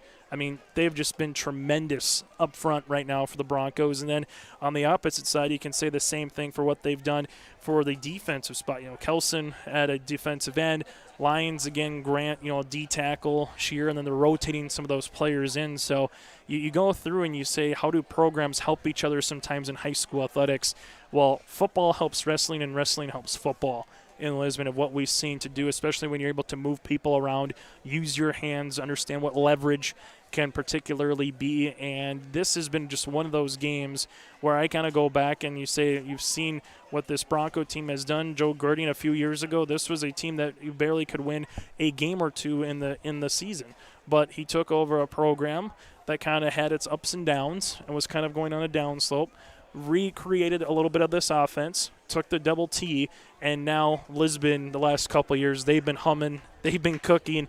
And the other thing is now you're doing it with some different players. We've heard of Sowers and Schultz a lot here in this part of North Dakota, and now you're starting to see some other faces take the lights on Friday Night Lights. So this is one of those games where if you're Coach Girding, you love everything you see. Now it's going to be running time in the second half. This is where you say don't play the scoreboard and let's move forward. On the opposite side, if you're Coach Robert Gohl for Park River, after losing 6-0 in a game that you had to play through Mother Nature and rain last week, you come out here, perfect night for football, not a cloud in the sky. The wind kind of went down. This would be a perfect bonfire night, really will, at the end of the day. But if you're Robert right now for the Aggies, you're just sitting there and saying, hey, go back to that first possession and go back to that second possession, that first possession of the game, and then that last possession in that last minute. Maybe there's going to be some things with tempo. Maybe you can kind of do a little hurry up, no huddle. and catch defenses off guard, and this is reps, right? As much as you're going to look at the board and say, probably not coming back in this game, probably not going to be able to come back and win, but these are reps for the future of the season and trying to make sure you find a quick screen. Make sure this time we catch it. Find your man to block. Let's get a couple of yards upfield. Hey, go down the field. We found Miller. It seems like Miller's got stickum on his hands because when it gets thrown to him, he's going to be able to find a way to catch. So when you've seen the chance for Park River area to have some time to throw, to step up in the pocket, they've done well, but they haven't been able to run the ball much, and obviously once you get down by this score, well, you know what's coming from the Lisbon secondary. So the one thing that I would take away from this game so far in the opening, Lisbon still scary good and still really good. I'm going to be really looking forward to see how they can match up with the Squirrels and the Vikings, the Linton HMB Lions, teams like that I think in 11B is particularly in this region that Lisbon is going to, really match their parameter of what they can and can't be, because Kindred's got a line that's come back that's got a lot of experience and they're really big and they can move people. Central Cass with a very impressive win at Hillsborough Central Valley last week and to what they were able to do. And then, for Park River, it's just about gaining experience. It's about getting some of these guys some reps, but more importantly, it's just teachable moments. And I think that's the one thing if you're the Aggies in the second half, it's teachable moments, see what they can do, put some positive plays on tape, so when you go back and watch it again tomorrow and Sunday, you can kind of go back through and say, here's what we need to address, but here are certain areas that we can kind of get better at as well. Definitely. The learning never stops. The practice is invaluable, and these kids don't get to go home until the fourth quarter is over anyway. That's right. We'll be right back for our second segment of the halftime break after a commercial here. This is Chase Miller and Will Thompson here in Lisbon for Aggies and Broncos football. We'll be right back after this break. The innocence of youth. Is there anything any better? But soon they'll be in high school and facing all the same challenges you faced. How to make friends, how to fit in, how to be cool. We want our children to have everything they'll need to live fulfilling and productive lives. Make sure the kids in your family are among the more than 43,000 participants here in North Dakota who take part in high school sports or activities.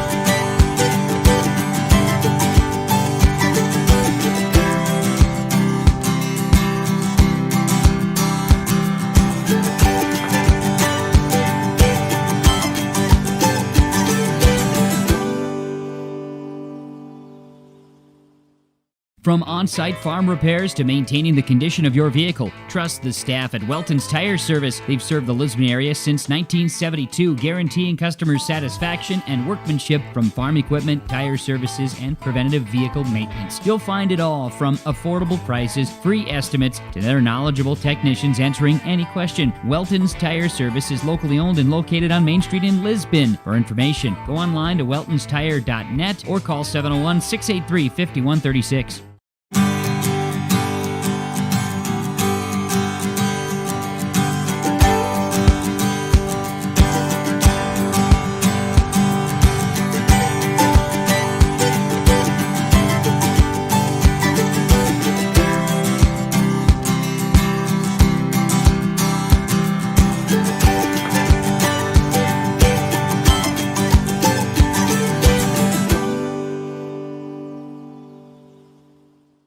Riverside Building Center in Lisbon, North Dakota is Southeastern North Dakota's premier building supply headquarters. They have it all from the basic home improvements to complete pre-built homes. Their staff is knowledgeable in every product they sell and have over 110 combined years of experience. With their large inventory to sell from and a fleet of 6 delivery vehicles, Riverside Building Center in Lisbon can bring the products to your job site. From a hammer all the way to a home, they have you covered. Visit rbclisbon.com today. Riverside Building Center in Lisbon. Wallach. And we're back here, still halftime in the Lisbon Park River game. Chase, what's going on the other options for your live event in this busy sports day? Yeah, at the half, currently it is in Enderlin, not too far away from us. You got the Enderlin Eagles and the Enderlin Maple Valley Falcons going up against Finley, Sharon Hope Page, and at the half in that contest in 9-man football between these two teams. It's Findlay Sharon Hope Page 6, Enderlin Maple Valley scoreless. Game that's in 11B, number 1 Beulah 14, Carrington 7 at the half. The Beulah Miners is a team that a lot of people think might be able to get to the Fargo Dome, particularly in this division. In Class AA football, Fargo Shanley leads at the half over Davies 20-0 in the 25th Street showdown. Deacons looking to get the win there and bring some hardware back home. And here's an interesting score that was curious to see how the Burros would respond after losing by a couple touchdowns at home with Scott Olson in Hillsborough Central Valley.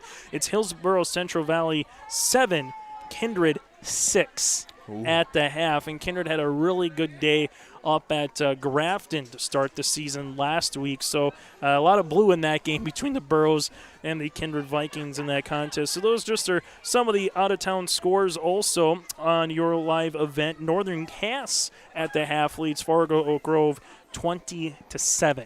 So your live event, check it out. We have Central Cass going up against Thompson and Castleton. Again, Enderlin Maple Valley going up against Findlay Sharon Hope Page and Enderlin. You have another game, what we just mentioned, Oak Grove and Northern Cass, the I-29 trophy. That game's going on. The beauty thing is, Will, you could have 4 separate televisions and have 4 separate games watching prep sports and high school athletics. So Sunday football, you can wait a little bit for the Vikings, and you can have a little bit of fun here with the opportunity on a Friday Night Lights. So, and the other thing is, again, just because we probably won't see this for the rest of the year, you have a fair in the background. You know, what you're seeing on the screen right now, the Ransom County Fair is going on. So it was been a perfect night to be either at a football game, at the fair, or somewhere in between. Yeah, it's the only night you're going to get this for the rest of the football year, this view. Lots of different options across North Dakota. We got closer games. But if you like a game where one team is dominating and really flexing its muscles, that's this game here. We'll get to the second half here shortly. We'll take one more break, and then we'll be back here in the second half. Once again, I'm Will Thompson with Chase Miller in the booth. We'll be right back, second half here in Lisbon after this break.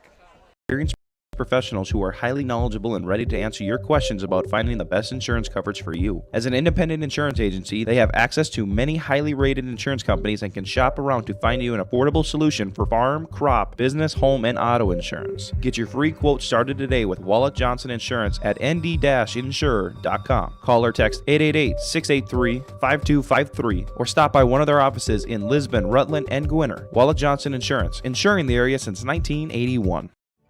Olson Accounting offers services for individuals including financial and retirement planning, taxes, estate planning, and elder care. For business, Olson Accounting can help you with a variety of services including payroll, audit, strategic planning, and taxes. Learn more about these services and more to help you and your business or farm operation by visiting colsoncpa.com or call 701-683-2700. Olson Accounting of Lisbon. The Lisbon Public School District ensures that all students will learn, experience success, and be good citizens from elementary through high school. The school staff and community takes great pride in providing meaningful and innovative opportunities for our students who continue to maintain ACT scores above state and national averages. Watch your kids continue to grow within the Lisbon Public School District from the playing surface to the classroom. For more information, go online to lisbonpublicschools.com. If you're in need of Minnesota and or North Dakota high school athletics coverage, head to yourliveevent.com so you don't miss out on moments like these. Straight up the middle, bounces, he's open, he's down the field, touchdown, Nuggets! Go to our YouTube page at Your Live Event, powered by Halstead Telephone Company and R&J Broadcasting Incorporated. Intercepted! Follow us on Twitter at Your Live Event 1 and on Facebook at Your Live Event. If you have never been in an abusive environment, you may wonder why a person wouldn't simply just leave the relationship. Oftentimes, these situations are more complicated than it may seem. If someone you care about is in a similar situation, support them and understand they may have reasons to stay. The Abuse Resource Network of Ransom and Sargent County can help you support your loved one and offer services to those in harmful relationships. Counseling, housing, or financial assistance, or even just a confidential ear are some of the many free services the Abuse Resource Network provides. And we're back here as we get ready for the third quarter kickoff. Carter Wallner and Jaden Bittner back from Lisbon the will get the ball. and they don't need it, but they will get it anyway. Lead 46-0 over the Aggies. And we'll see what happens with both teams too. Well, specifically Lisbon here. We've got a couple more players than Park River on the sideline, just in terms of some backup players, some JV players. We'll see how much time they get in this second half as Coach Green can kind of mix and match some positions and put guys in different places. There'll be an opportunity for a lot of people here tonight. As this one's up on the ground and fielded pretty cleanly. Picked up and returned for a decent chunk to the 30-yard line. Lisbon will have good starting field position. So we see most of the starting line going out there still. Might be a little bit later on in the third quarter when they start moving some of them.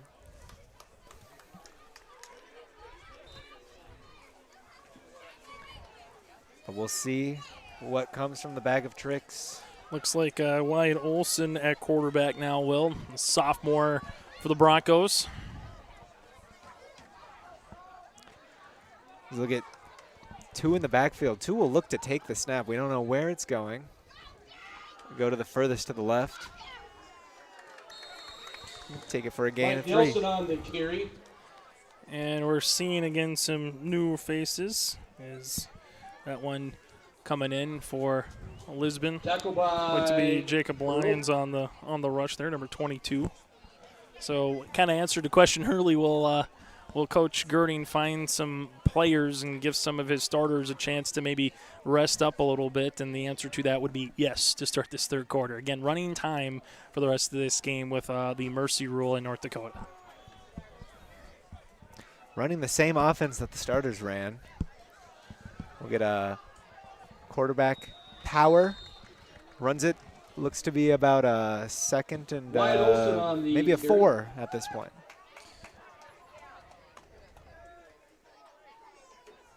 Or 3rd and 4, excuse me. One of those plays where you start looking at and just seeing who's down there and who's available. And, again, you're just getting different players getting some reps. And very similar to what Lisbon was able to do, though, with the first half. Get a couple yards on first, get a couple yards on second, and make a manageable 3rd and short here for the Broncos offense.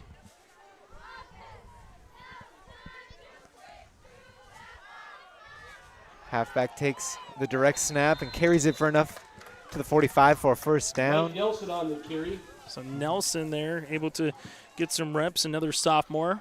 Underclassmen, 5'9" here for the Broncos, and these are just such invaluable reps. Some of these guys might not play for the rest of the year at the varsity level, just depending on what the game is or depending on what the situation is. But, hey, now you give some of these players a chance to get some reps, maybe their first varsity experience ever, early in the season under these lights in Lisbon. They can put some stuff on tape, not just for the opponents, but for going into next year. They want to say, look, I could do it when I'm given the opportunity. You see the backup quarterback takes it for a huge game. Wyatt Olson gaining about, 24 yards or so there? And that's a Bronco first down. No drop-off from the first team to the second team as Lisbon continues to dominate things on the ground here in the third quarter. Well, and give credit to the line, right? There was a cutback lane there, able for Olson to take it. And, you talk about a guy that's running with vision. We're seeing that a little bit from the Lisbon Broncos in this third quarter. Will be a little jet sweep to the shifty number 2, Wallner. And the cool thing about this, you can hear the number ones, cheering on these guys for Lisbon. They want them to succeed just as much. And the other thing, well, for this being the second game, it's been a pretty clean game. We haven't seen the yellow handkerchief come out too often in this one. There has been a couple interceptions. There has been a couple turnovers. But for the most part, from mistakes from both Park River and Lisbon, when it comes to that point, it's been a fairly clean game. Yeah, 1 penalty, 2 interceptions, and the penalty was declined even. Interceptions were good plays by the defense, so very clean game. Nelson on the carry. Nelson will get dropped for a loss of about 5. Great job. Owen Zickman. Owen Zickman. One of the few times we've seen Owen Zickman or anyone from Park River really come unevaded. You know, that time you get the little stretch play, Zickman was able to smell it out right off the bat, able to make a really good tackle, and that's the one thing going up against Lisbon or anyone. When you got running backs that can break tackles, it's really about open space. And if you miss an open space, then you're going to give up a pretty big run, and we've seen that happen a couple times. But better job there by Zickman, able to bring the Bronco runner down. Taking advantage of an open space going the other way. So we get another carry by the new workhorse coming here into the second game.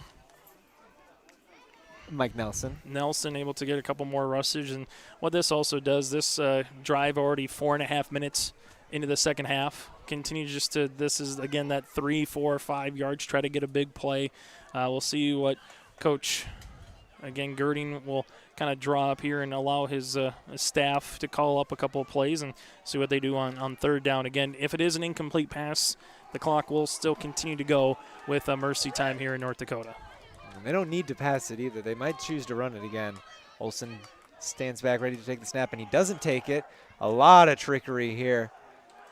And that will not be enough to be for the first down. We'll see if they'll go for it on fourth, but that was a tricky play. Yeah, a nice little reverse again, kind of with the trap on the backside. Try to get a kick out with the defensive end, able to get up to the middle. Again, a lot of between the hashes running here for Lisbon. And, yeah, 4th and 5, you're up by 46. This isn't trying to say we want to run up the score. You're not going to kick a field goal here. You're just trying to get the first down. If not, turn over on downs and get your defense on the field. So 4th and 5. Well within range of these chunk run plays that the Lisbon, both first and second team, have been breaking off. So Mike Nelson goes for a 4-yard gain or so. Not enough for the first down. At the end of the day, Lisbon, really good drive from their number 2s, or you'd say their JV unit, able to take nearly 6 minutes off the clock, did some really nice things. And, you know, we're still going to see both coaches out there continuing to develop, continue to go through some situations. Now, if you're Park River on the opposite side, opportunity here for some of these guys to, you know, make some plays, and we'll see what happens and who they kind of bring out. Ranowski's still going to be out there at quarterback. He's just a junior. And, you know, really, when you look at the Aggies, it's a really young team. A lot of freshmen, sophomores, juniors, not too many seniors on the roster. So this is just kind of going through the building steps. Lisbon had to do this a couple years ago where they kind of went through the building steps of some guys, had to get some experience before it finally just kind of went right in the right direction. And we could see the starters for the Aggies maybe stay in longer so they can get those valuable reps here and putting things together. Pushes it to the outside. Wheeler with the carry. And not much to gain. We've seen that pitch play, but we've seen a really good pursuit by Lisbon. You know, sometimes on the pitch play, it's just about stretching, and you got to force the running back at one point to put their foot in the dirt and just take a couple of yards. And that's the one thing on the pitch play. You're trying to get to the edge, but Lisbon has done a really good job. You'll hear Matt Entz talk about keeping the cup. You know, that means you're just trying to keep everyone right in front of you.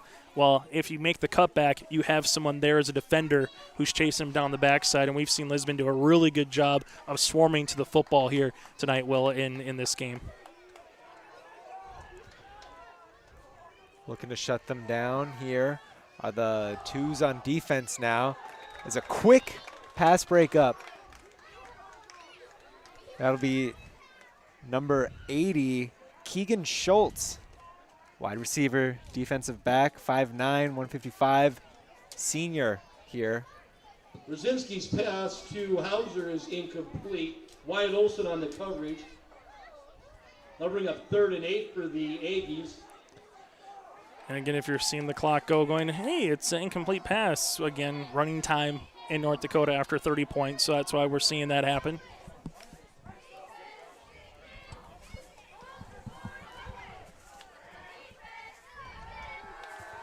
Third and 8. Brzezinski rolls back to the left as the pocket collapses and throws it.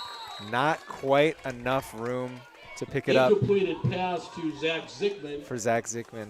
They'll bring up 4th and 8 for the Aggies. You can't give it up for lack of effort. Zickman tried to play the Superman catch right there, you know, with that full diving catch, and just a little bit outstretched of him. And now we're just seeing what the Lisbon defense did for the majority of that first half, which is really just, you know, 3 and out, make it quick, get your offense back on the field. Winning the field position battle here early in the third as the punt is muffed. He won't be able to get it off. He's taken down within or just on the 10-yard line. The Broncos will take over on This will be you can't ask for better field position than this. You cannot ask for better field position than that. Just, again, miscues, stuff to work on as the game continues. Under update 2014, Northern Cass against Fargo Oak Grove, and at the half, Central Cass leads Thompson 21-6. So the Squirrels trying to get to 2-0 on the season against two fairly pretty good traditional powers in high school football in Thompson and Hillsborough Central Valley. Wyatt Olson will line up under center. One running back to his left. Heavy set on the line, and he'll take the quarterback power and gets eaten up pretty quickly just inside the 10 on the run. And, you know, for the Lisbon Broncos, an opportunity to get to 1-1 back on the season. If you're Coach Girding, you got to love what you've seen in your first two games. You went up against a top 5 ranked team in the Cardinals of Langdon area, Enmore Munich last week on the road, a team that you played in the championship last year. So there's no love lost there in the last couple of seasons between the Cardinals and Broncos programs. But if you're Coach Girding, a lot of stuff that you probably like from how the week of practice went into this contest. Directly to the halfback. And the push will not quite get them within the 5. And this is just one of those where you don't need to get to the end zone to get the first down. Got to get pretty close to that pylon, though. If far of the way, you're about probably at that 2-yard line to try to get the first. And you'd imagine they just keep going for it, trying to burn the clock here. Yeah, you're going to continue to run and, kind of get these guys running similar stuff from what your varsity's been running throughout the night and get them used to the play calls and in situations, live reps. Ooh, snap gets fumbled.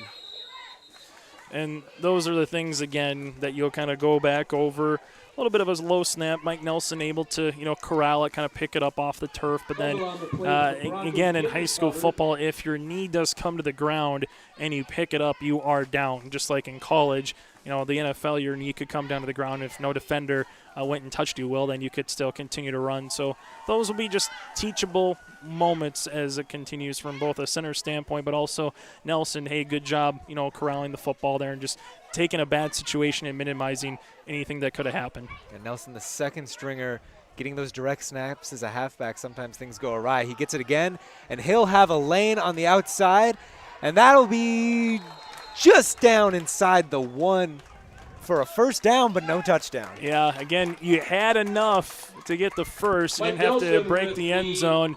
And if that doesn't really sum up kind of this game, 4th and 6, you get the opportunity, you get the first down.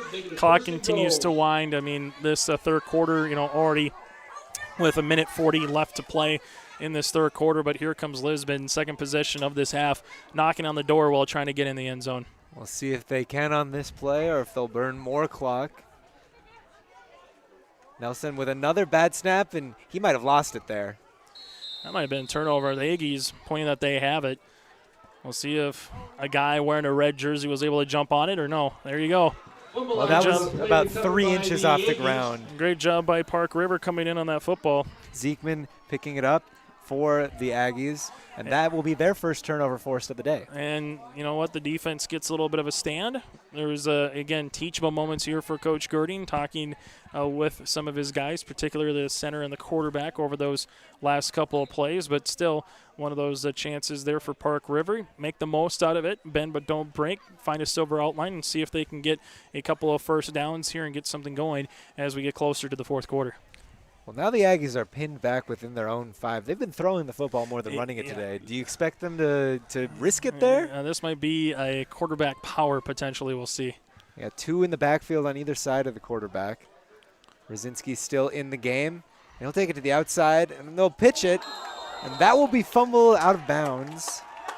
That was a hard hit, very hard hit. Lisbon comes in there. Carter Woolner, the junior, comes in, and you talk about a textbook hit. about where to wrap up, kind of go right for the numbers. That's exactly what that was happening there. Got me a little bit on the camera. Thought that they ran it for the inside on that read option, but able to see the pitch and able to see the tackle. And Park River able to get some yards down the field. It goes out of bounds just off the hip, but still very good play call there. Read the defensive end, see if he crashes down or not, and then got to the edge and got to get out a little bit more of a shadow out of your own end zone. Yeah, not as much pressure here. The playbook opens up, gaining 6 yards on that first option play. And they'll fake the jet sweep coming out on the inside. Brzezinski rolls out, and he'll take it, seeing nobody open. For a decent chunk of a gain, that'll be enough for a first down. Yeah, a little window dressing, right? We talked about the eye candy from the Lisbon Broncos with some of their plays. Same situation. You get a man in motion, you fake the jet sweep, get the defense pulling to one side, come back with a cue. Right there, able to get the first down. And here's what we were talking about. Get some positive plays going on the offensive side once you head into the week and have a little bit better taste in your mouth, Will, as we get to the fourth quarter. Well, it looks like they won't get another playoff as time expires here in the third quarter. We'll go into the fourth quarter. No scores here in the third quarter here. We'll come back in the fourth quarter right after this ad break. You're watching your live event here for North Dakota high school football. The Lisbon Bronco Athletic Boosters is a group of parents, coaches, and community members whose mission is to enrich the Lisbon high school athletic community by providing financial support for Lisbon high school athletic programs and events. If you are interested in getting involved, they invite you to join the Bronco Athletic Booster Group on Facebook to learn more. The Lisbon Athletic Boosters send a good luck wish to all athletes competing today.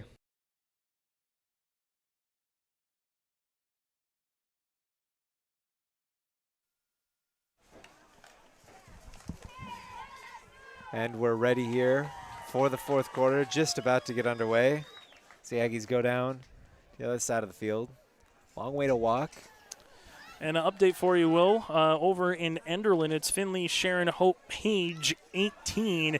Enderlin, Maple Valley, the Falcons scoreless. So Finley, Sharon, Hope, Page trying to get to 2-0 on this season. And for Enderlin, Maple Valley, going up against two pretty good teams. And the Cavalier Tornadoes, week one up in Cavalier, a team that was in the top 5 of the 9B football poll in the preseason by the Associated Press Sportscasters and Sports Writers Association North Dakota. And then going up against the Finley, Sharon, Hope, Page team that's been pretty stingy themselves in the last couple of years in 9-man football.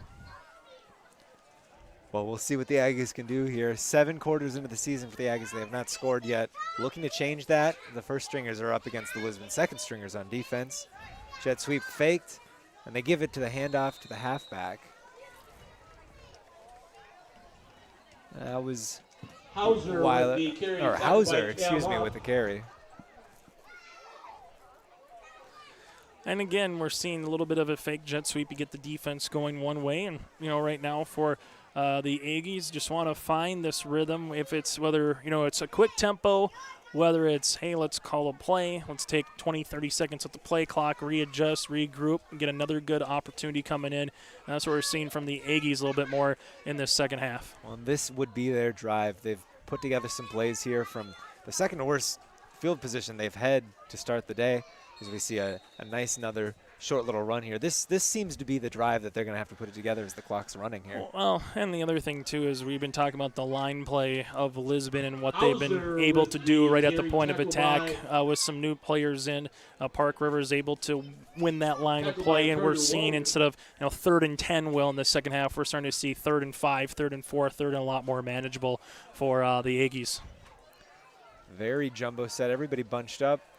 We saw this play in the first half. It was their last big play before they started to lose yardage on that first drive.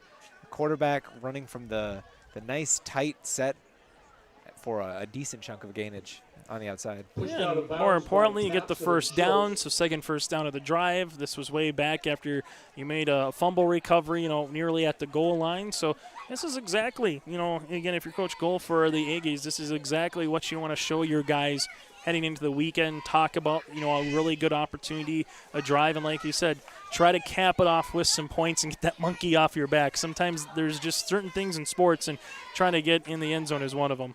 Yeah, you figure they don't mind if it takes all fourth quarter with the running clock to get in there. If they can keep stringing it together, that'll be a win for them. Just, another couple of yards. Now you're at the 30-yard line. Hauser on the rush. And the one thing, though, I will say about Lisbon's defense, we haven't seen a lot of missed tackles tonight, Will. If someone's been in the gap, someone's been in the secondary, someone's been in the boundary, more times than not, the first jersey in red, the first defender, has made the tackle or the wrap-up. So this has been kind of textbook defense tonight by the Broncos. Definitely, and it doesn't matter if it's the first or second team. The second team's been making some strong tackles, not letting anybody get a big gain on them here. No. As the Aggies quickly have to get to line. 5 seconds on the play clock. 2 in the backfield. As they'll just get it off as the play clock expires. And wrapped up immediately by the defensive tackle. And there again, you get 2 guys in red for the Lisbon Broncos coming down, make the wrap. But, for Park River, get a couple of yards, get into, again, 3rd and manageable, 3rd and 5 situation. Need to get past the 35 to about the 37 before that first down.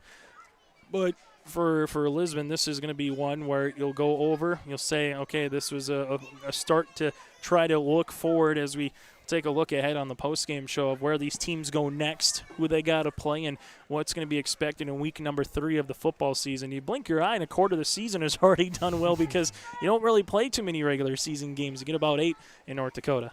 And for Lisbon, they haven't even got back to school yet and a quarter of the season's gone by. Handoff on the inside, and Lisbon will swarm to them immediately. Nice small gain, keeping them on track here. 4th and about 3 or 4. So you need to get to about that 37-yard line if you're the Aggies to get that first down and start looking at the clock. 4 minutes already has gone by here in this 4th quarter. Started this with about 2 minutes left in the 3rd quarter when they forced the fumble. Lots of action in the backfield too. Behind Brzezinski. Low snap, he'll pick it up and run with it for a loss. And the low snap there, Will, it really, the timing gets thrown off. And then all of a sudden, when you're the quarterback, you're just trying to grab it. And then you look up and here's a big Lisbon Bronco, defensive end crashing down on you. So unfortunate there. But again, the Aggies were able to move the ball about 30 yards after the fumble recovery. Did some positive things on that drive. And now it's just a matter of Lisbon.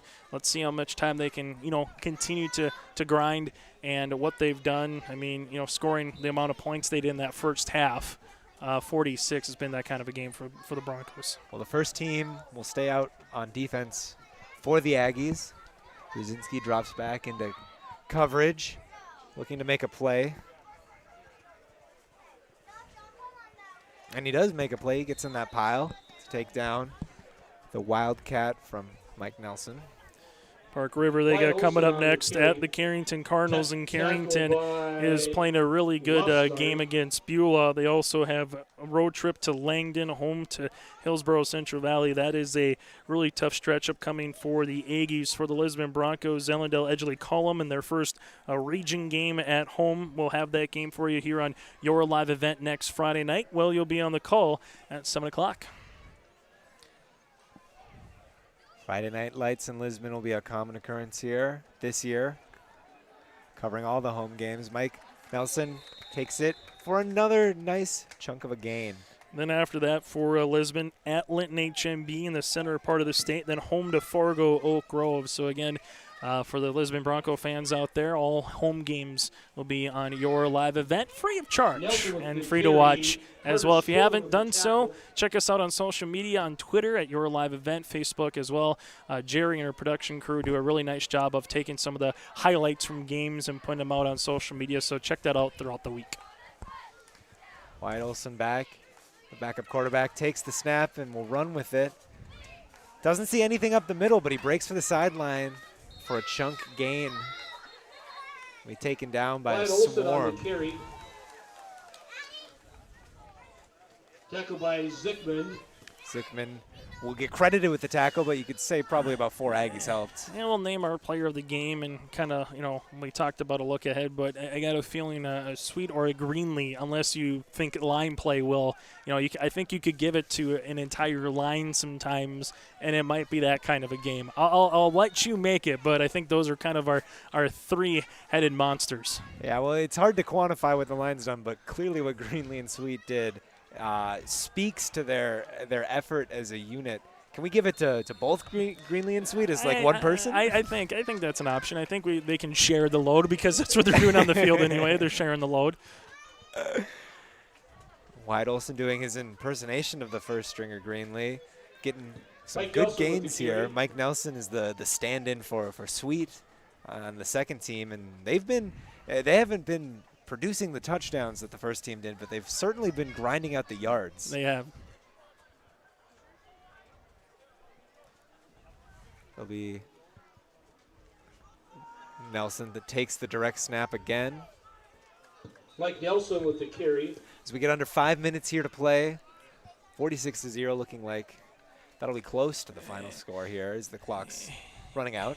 And another play that, by the time you look up at where the play clock and the game clock is, it's almost at about a 4:15 when Lisbon has to hike the ball if they milk the clock all the way down. By the time you run a play, if you get a first down here, be very close from them really just not having to do much more than just run a couple plays and getting this one to triple zeros. But first they've got to convert here. See what they pull out of their bag of tricks, a direct snap. Seen this one.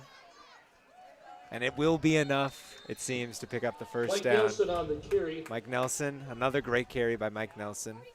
Tackled by Owen Zickman. And they'll give him the first. We got an injured Bronco on the field, Will, so it's like a quick injury timeout as they Barb Sweet also duels as a dual threat here as the girls basketball coach, but also the trainer. Let's quickly go to break, and we'll come back after this. The innocence of youth. Is there anything any better? But soon they'll be in high school and facing all the same challenges you faced. How to make friends, how to fit in, how to be cool. We want our children to have everything they'll need to live fulfilling and productive lives. Make sure the kids in your family are among the more than 43,000 participants here in North Dakota who take part in high school sports or activities.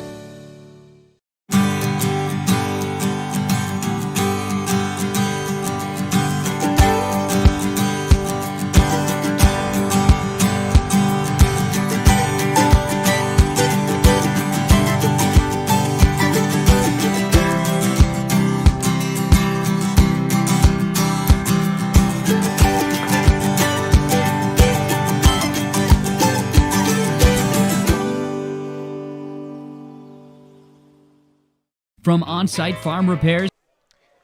We're back. Number 32, Colton Tabson, walks off on his own accord for the Broncos. He had that tackle on the last play, stopped him for a gain of nothing. That was that defensive tackle I called out.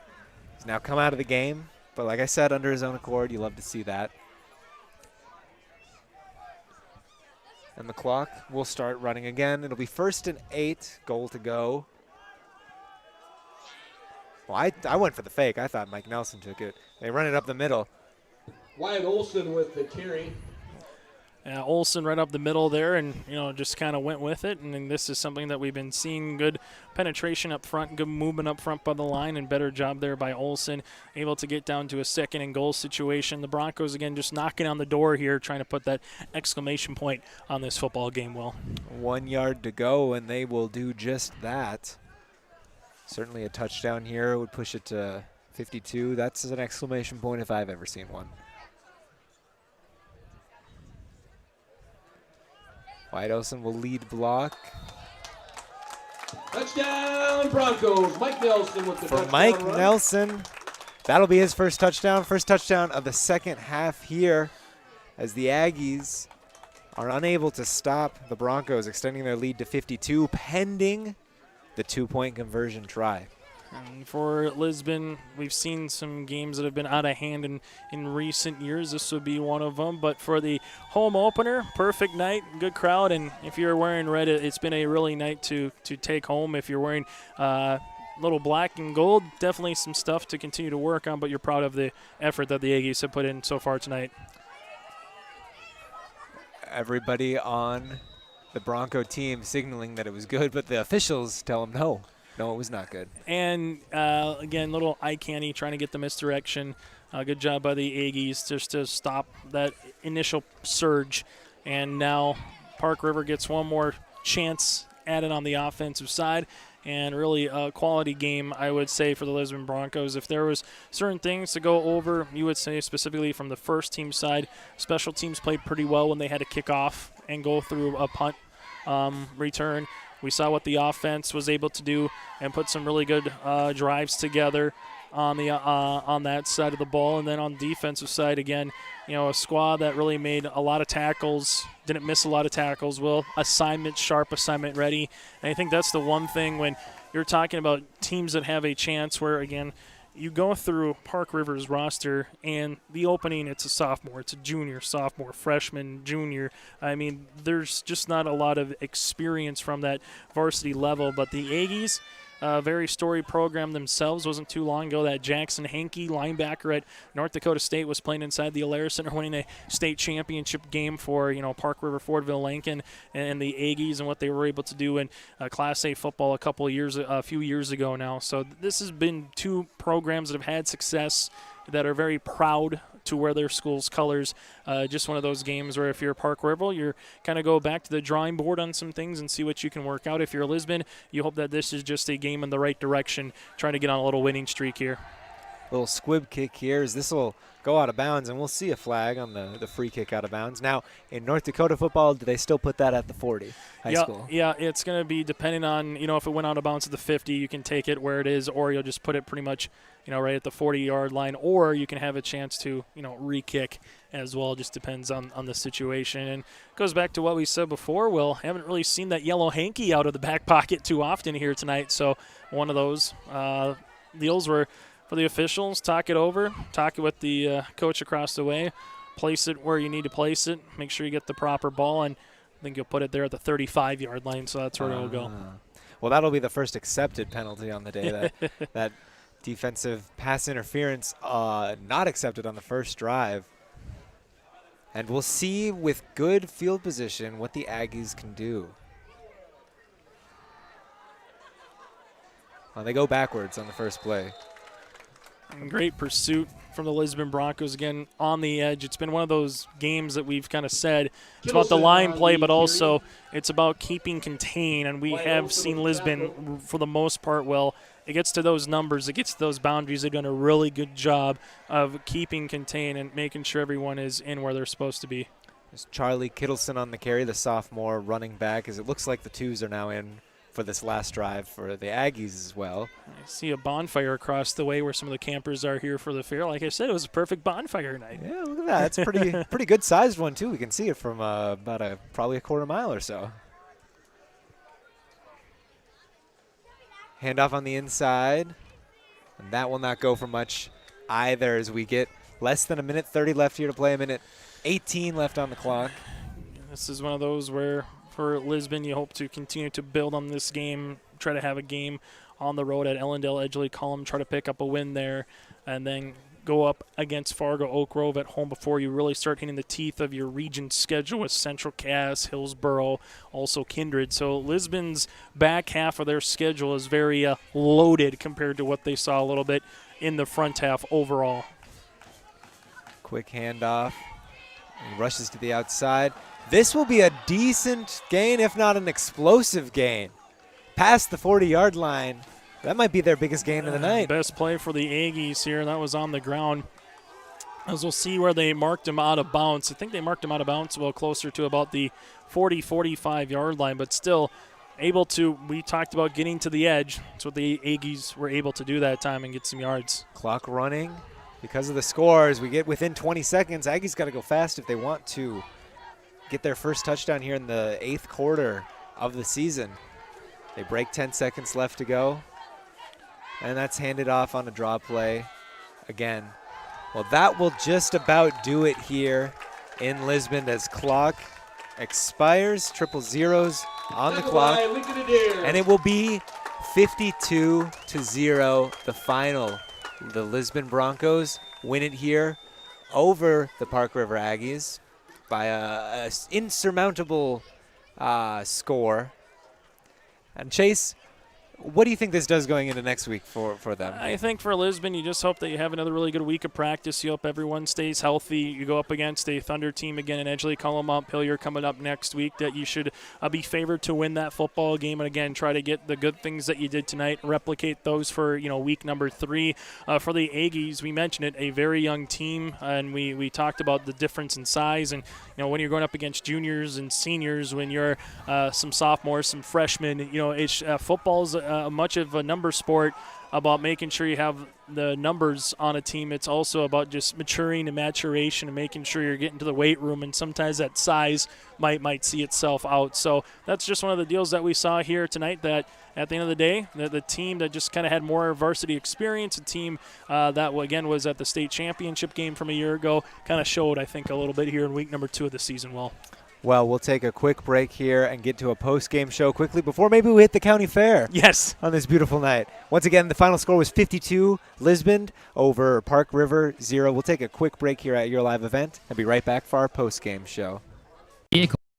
Trust the staff at Welton's Tire Service. They've served the Lisbon area since 1972, guaranteeing customer satisfaction and workmanship from farm equipment, tire services, and preventative vehicle maintenance. You'll find it all, from affordable prices, free estimates, to their knowledgeable technicians answering any question. Welton's Tire Service is locally owned and located on Main Street in Lisbon. For information, go online to weltonstire.net or call 701-683-5136.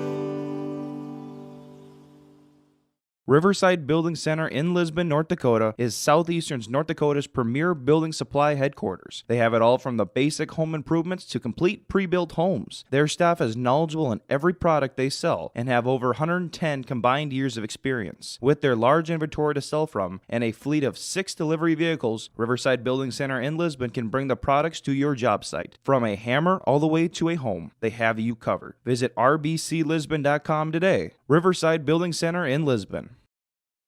Wallach Johnson Insurance has a team of experienced professionals who are highly knowledgeable and ready to answer your questions about finding the best insurance coverage for you. As an independent insurance agency, they have access to many highly rated insurance companies and can shop around to find you an affordable solution for farm, crop, business, home, and auto insurance. Get your free quote started today with Wallach Johnson Insurance at nd-insurer.com. Call or text 888-683-5253 or stop by one of their offices in Lisbon, Rutland, and Gwinner. Wallach Johnson Insurance, insuring the area since 1981.